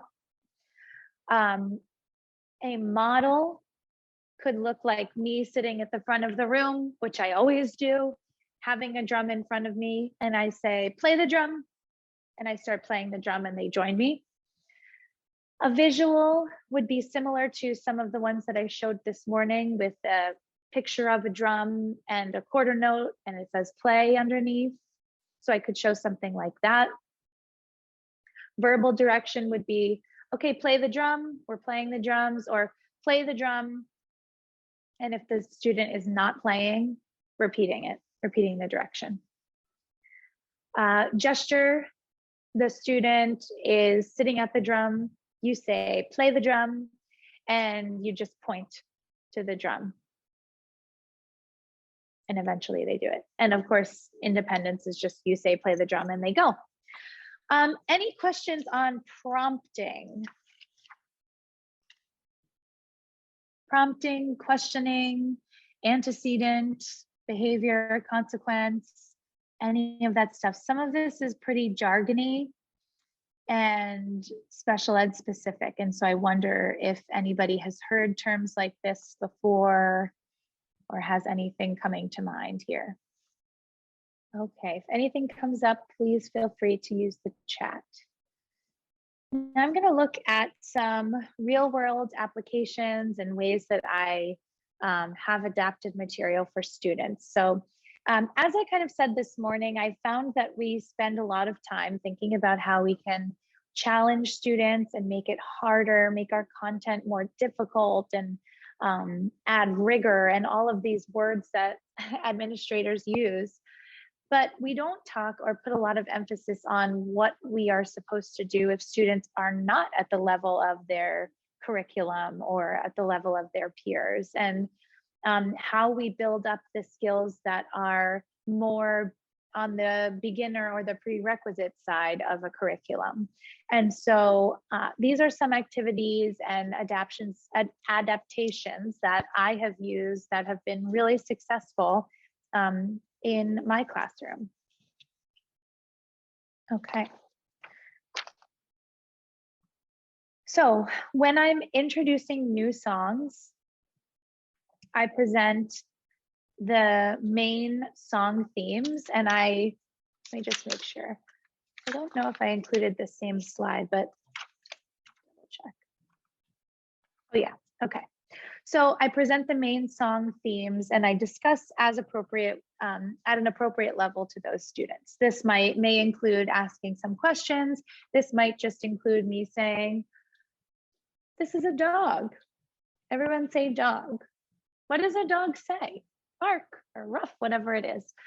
Just to get the students in the right mindset for the content or the song topic that's coming towards them.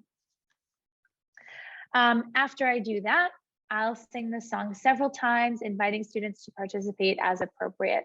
So as appropriate might mean that their only direction is to, the first 2 times through, just sit and listen.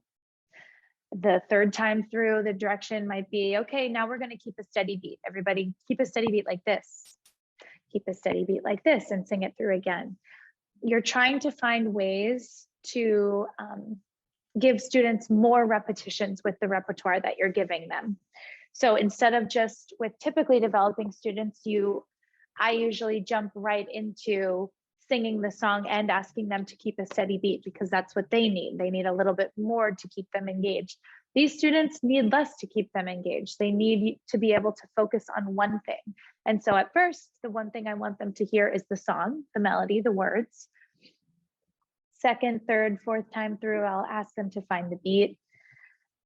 5th, 6th, 7th, I might start leaving out predictable words for students to fill in. And then obviously have students join me in singing. After the song is familiar, you can extend it through a variety of ways. You can insert different types of body percussion on certain words. And once they know those parts, you can replace the body percussion with instruments. And so by that point, you're getting a lot. I mean, obviously you wouldn't do all of this in one day, but you're getting a lot of bang for your buck, right? So you're getting a lot of practice with one song. You're getting them to find and actively listen to different words, fill them in with body percussion, fill it in with instruments. It's a lot of good practice for them.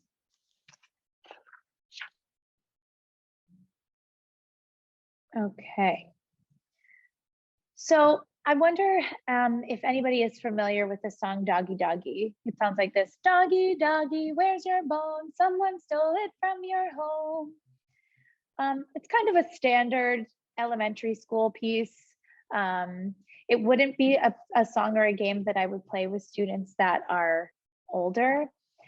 Very quickly, I don't have a slide dedicated to this, but I feel very strongly that when you're working with students that are, middle school, high school, and, high school plus age, the material that you're teaching them and the repertoire you're using should reflect their age. So you want things to be appropriate, not babyish. And then you can give them opportunity to listen to the music that they enjoy.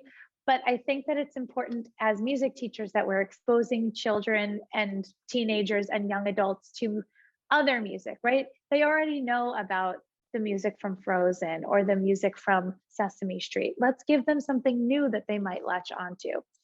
Of course, you're not depriving them of what they love, but you are expanding them to new things. So again, doggy doggy, this would be an example of something that you would do with your younger students up to probably 5th grade. So in this game, one person, the dog, is in the middle of the circle. The rest of the classes sits around the outside. The dog closes their eyes while another student in the circle is given a bone, and they're the thief. At the end of the song, the dog sings, "Who stole my bone?"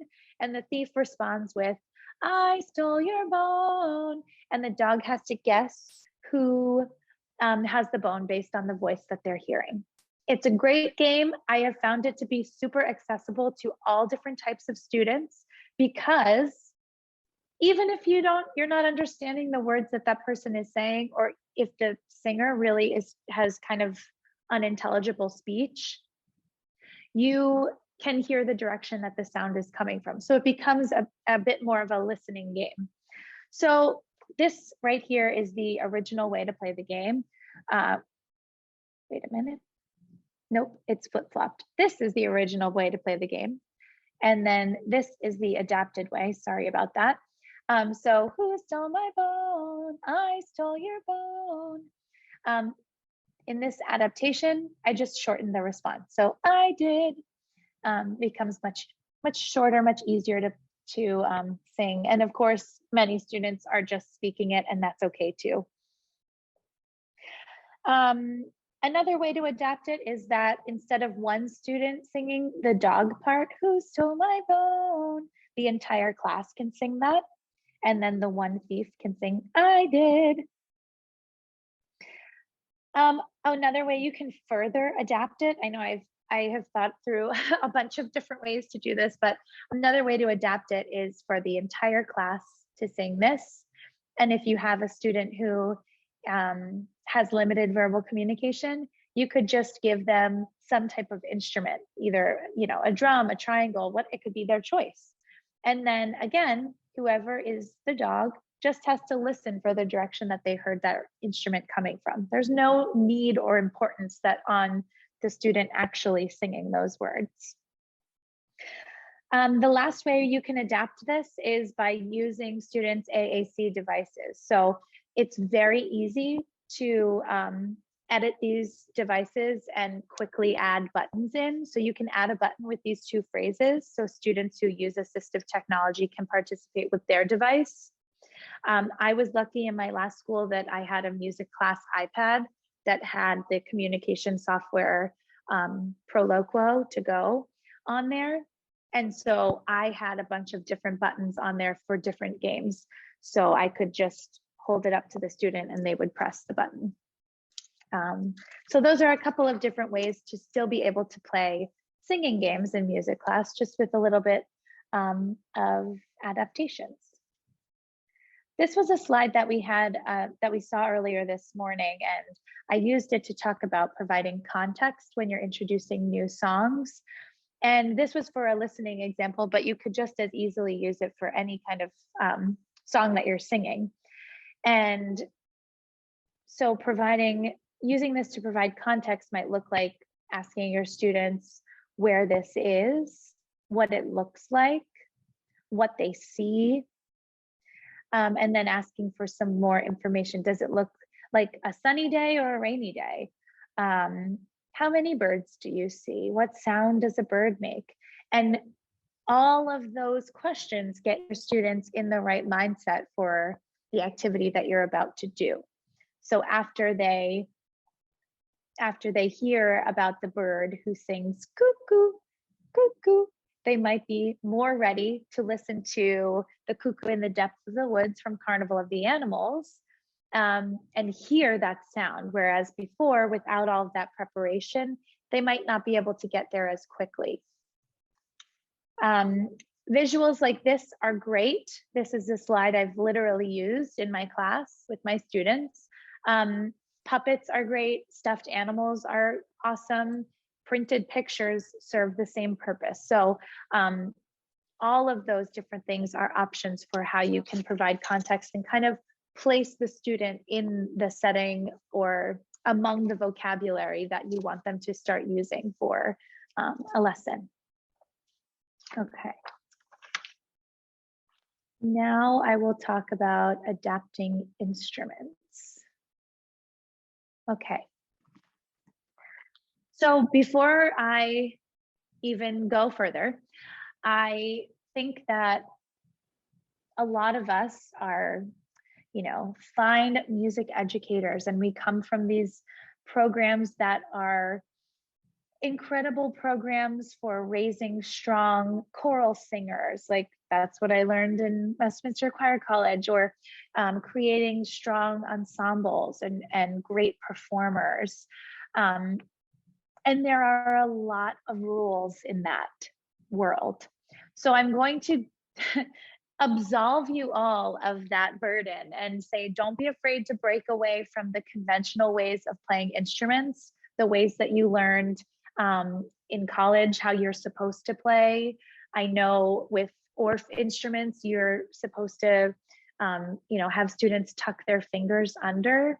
But if I have a student who has, limited motor skills and they want to hold their ORF mallets with their pointer fingers out, I'm not going to correct that, because you kind of have to choose what really is important. Is it more important that they hold it with their pointers tucked in, or that they are participating in class? So with all of these rules, know that they can be broken for the benefit and the success of a student. And I don't think anybody should question if that's your reasoning for breaking some of these more conventional music ed rules. So with egg shakers, I often tell students, instead of just shaking them, because a lot of my students had low muscle tone, sometimes this repetitive pattern was not fun for them, or they wouldn't do it. They would just go like this and put their hands down. So they wouldn't really get the effect of shaking it. So having them tap it on something, their desk, their chair, their knee, or even clapping their hands, because this is already a motion that they know, I've found to be more effective for both shakers and for like jingle bells. This is not anything that's new, but I do remove most of the xylophone bars. I only use the ones needed for the activity, pretty much all of the time. Yes, this creates a little bit of work for me. Sometimes I have to explain why they're broken, but it's really, it's more effective music making for the students. You're giving them, again, fail-safe ways to participate in music, right? For me, sometimes it's more important that the student's participating than that they're doing it in the way that is the most independent, right? So removing xylophone bars is a support that I provide students pretty much across the board. And again, is that something that I might decide in the future to start fading out and to add those bars back on? Sure, but for now, let's just have fun creating music together and feel successful.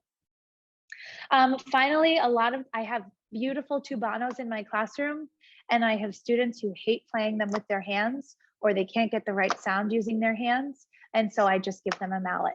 And I know that that sometimes is a little bit questionable, but again, that's a better sound. It's more satisfying for the student to play the drum with a mallet and get a really strong sound than to sometimes play it the right way and sometimes play it and it doesn't make a nice sound.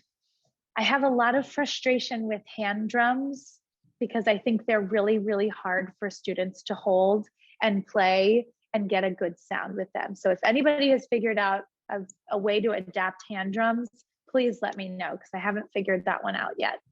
And at this new school, I have all hand drums. So I'm working on that. And of course, this is just scratching the surface.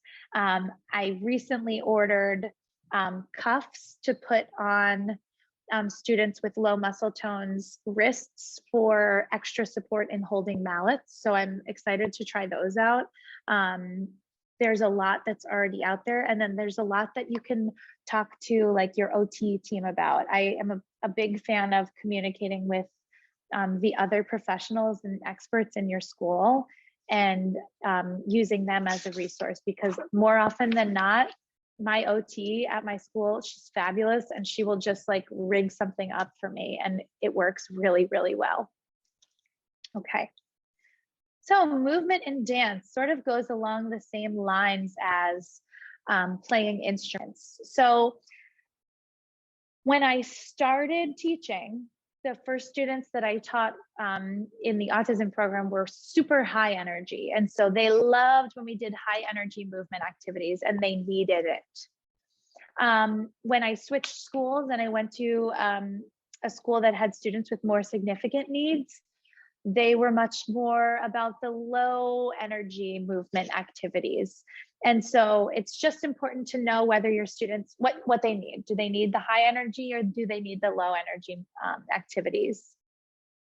Students who have low muscle tone, or unfortunately, students who are out of shape or overweight, sometimes prefer less intense movement, and I don't really question that. Again, this goes with making your classroom a fun space for them and a comfortable space for them. So I don't demand that my students who are, you know, who don't like moving and dancing, I don't demand that they stand up and do the most with us. I will prep and practice movements without music and slower first. So whenever we're planning to do a movement activity, I'll go through each of the steps first, and we'll all practice them together. They'll see what they look like. We'll do it a little faster, and then we'll do it in tempo with the music, and then we'll do it with movement. This sort of goes with the same philosophy as introducing a song to students by building context first, and then singing it for them without asking them to do anything else, and then introducing more demands as they're becoming more familiar with it. So movement, it's the same thing. Preview it first. Always preview it. Even with my typically developing students, that is super, super effective. Less chaotic. Keep movements simple and repetitive. That goes without saying. And most movement activities can be done from a chair if needed and still have the same effect. So you're still experiencing music, you're still learning to move to music and experiencing music through movement. You're just doing it from a chair because it's more comfortable. And now I will show you a quick example visual. So in this example, we were dancing to music from the Nutcracker. We were using the tray pack from the Nutcracker. So this is the visual that I had. There was only 3 moves the students needed to do, and they were using ribbons. But before we did anything with ribbons or anything with movement, we just practiced the motion. So it was up, down, bounce, bounce, bounce, bounce, bounce, bounce, bounce, up, down, bounce, bounce, bounce, bounce, bounce, bounce, bounce, up, down, bounce, bounce, bounce, and so on. So this would be something that was projected onto my smartboard, and I stood in front and I pointed to each section. And then the side to side was the one part that was different, and then that was just like this. And so I'd have all my students standing up, practicing these movements with me. You did such a great job. Here are your ribbons. Here we go. Let's practice the movements now with the ribbons. I can't speak. Okay, so with the ribbons, we go up and down. We experience it that way with this extra prop. And now I'm like, guys, you are ready to do this now with music. Let's try it. And so then we would put the music on. By the time you're doing it with the music, you've already gone through it about 2, maybe even 3 times. So your students have much more likelihood of being successful because they've had so many practices with it. Okay. And finally, we're going to talk about how I teach rhythm. So those of you who were here this morning got a bit of a preview. And so this is my first visual. And in this, the idea is that we're doing some pre-reading skills. So, you know, in ELA, students have pre-reading exercises that they do, and in music, we have the same. So I chose this visual because you can't be doing this while playing a drum. So this was the visual for stop or rest. And then I have the picture of the drum, which meant play. And for that, we only played it one time. It was supposed to be the pre-reading for a quarter note. So step one, it's all pictures. There's no formal notation, no musical notation. We would practice like this. I had several different examples. So I might have a note on beats 2 and beat 4. I might have a note on 3 and 4, or 1 and 2. I would have a couple so that they're getting used to these visuals. Okay. Once I'm seeing that students are successful with this, maybe it's the next class, maybe it's 2-3 weeks from when we start, I would move over to this. And this one now has musical notation combined with the action symbols that they're already used to. So again, you see how students are building associations between the visuals and the visuals here and the formal notation. Music is full of symbols, but if you don't know what those symbols mean or what action they're tied to, they mean nothing, right? So it's important that I'm drawing these connections. So again, maybe students are paying attention to these because they're familiar. Maybe they're starting to notice, oh, when I see this symbol, I do this action. When I see this symbol, I play the drum. Okay. And now imagine fast forward a couple weeks, maybe a month, we take away these. And so we're left with only the rests. And then the last remaining visual is this picture of the drum. So by this point, I would say, what is this called? A rest, right? And what do we do on rests, everybody? We do this, okay? So it might seem silly and kind of very programmed and very structured to have students do one specific way to rest, but it works. You can model it as the teacher in front of your class, and then they learn that this is the way that we rest, and this is what we're just going to keep doing.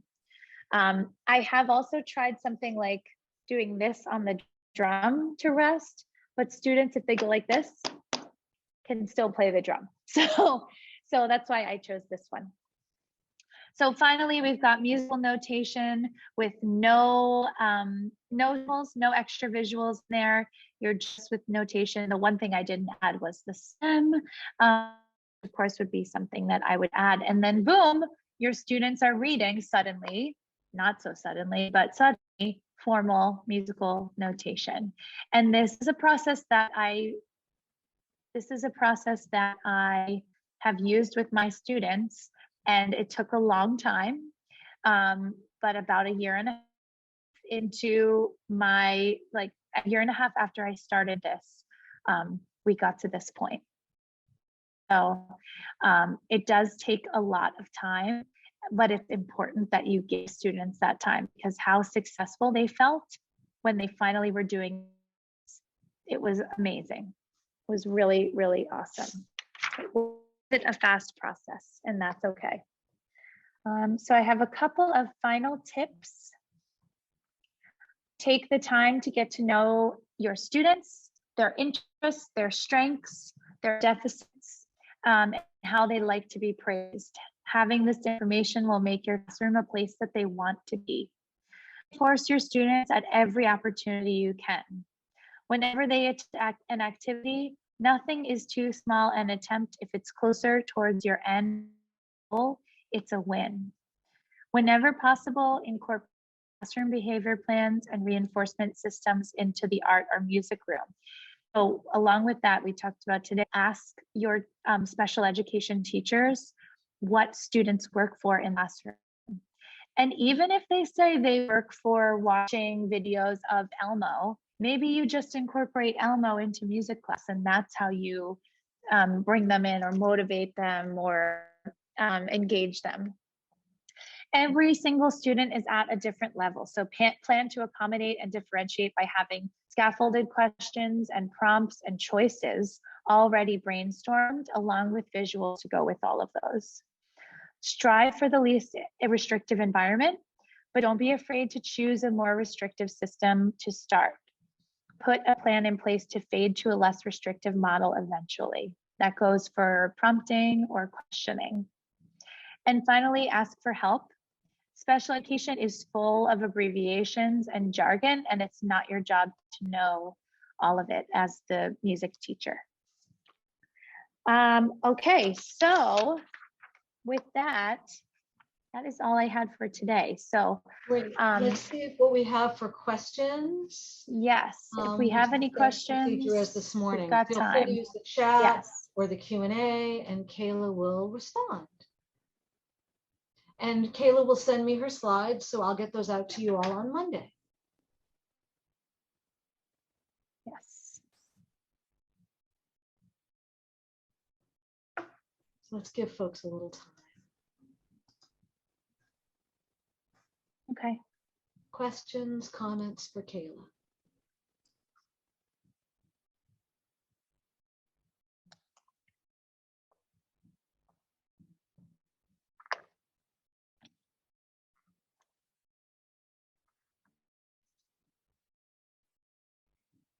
Yes. So at the moment, I work in a kindergarten to fifth grade building, but I worked with students from 3 to 22 years old at my previous school.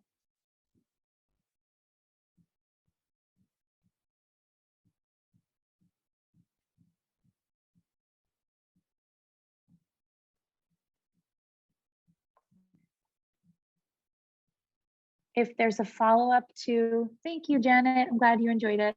If there's a follow-up about high schoolers, I'm happy to answer follow-ups too, because I know that that generally is the hardest group to work with, just because they're at a certain level, but there's not a lot of resources to support the level that they're at and in an age appropriate way.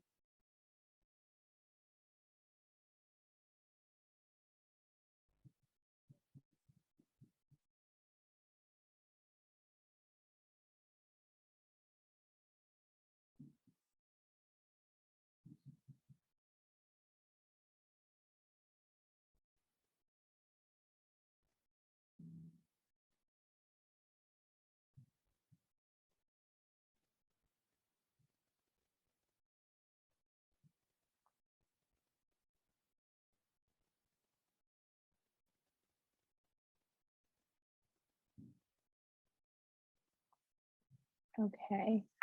High school is traditional public school with a few students that have IEPs. I'm wondering how to best accommodate them. It really depends on what their needs are and what you're seeing in the classroom and where you see what type of class you see them in.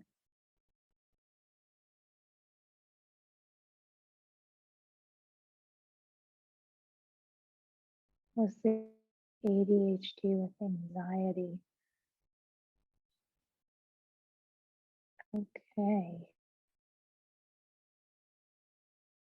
Okay. And then how does that show up in music class with ADHD and anxiety? What does that look like for your students, or what's the difficulty that you're having with finding accommodations for them?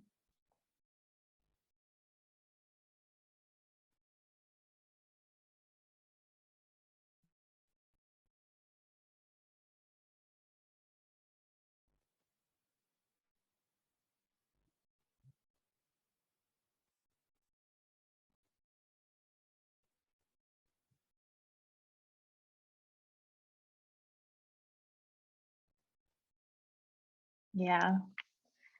It is tricky. I can't imagine working in a high school trying to get them engaged in general music class. I mean, the best thing that I do that I can think of is to start doing, start with what they're interested in. So start with where their interests lie and what music that they're listening to. Maybe there's a project or a presentation that you can structure just around music that is interesting to them and start there as a way to kind of pull them in.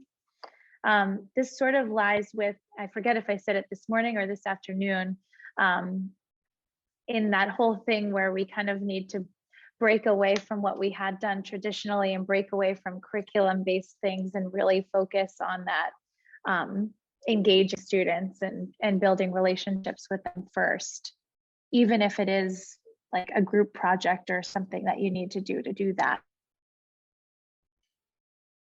I'm not sure if that's helpful. I hope it is.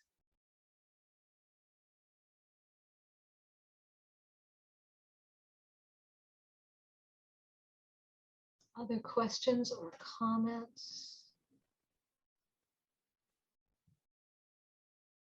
You will have Kayla's contact information from the slides as well. So if other things come to mind, absolutely. Oh, that's cool. Oh, I like that. wave shaker in the drum. Yeah, I can see that. I like that. I like that a lot. I'm going to try that. Thank you. Awesome. Please join me in thanking Kayla McLaughlin for her time with us today. Thank you, Kayla, so much. We've done our you. We are a little bit ahead of schedule, and all of that is great. Thank you all. We will see you next Saturday, where we'll do music technology and guitar class in the morning, and music technology and drums and percussion in the afternoon. Thanks, Kayla. Thank you so much, everybody. Have a great day. Thanks, everyone. Bye-bye.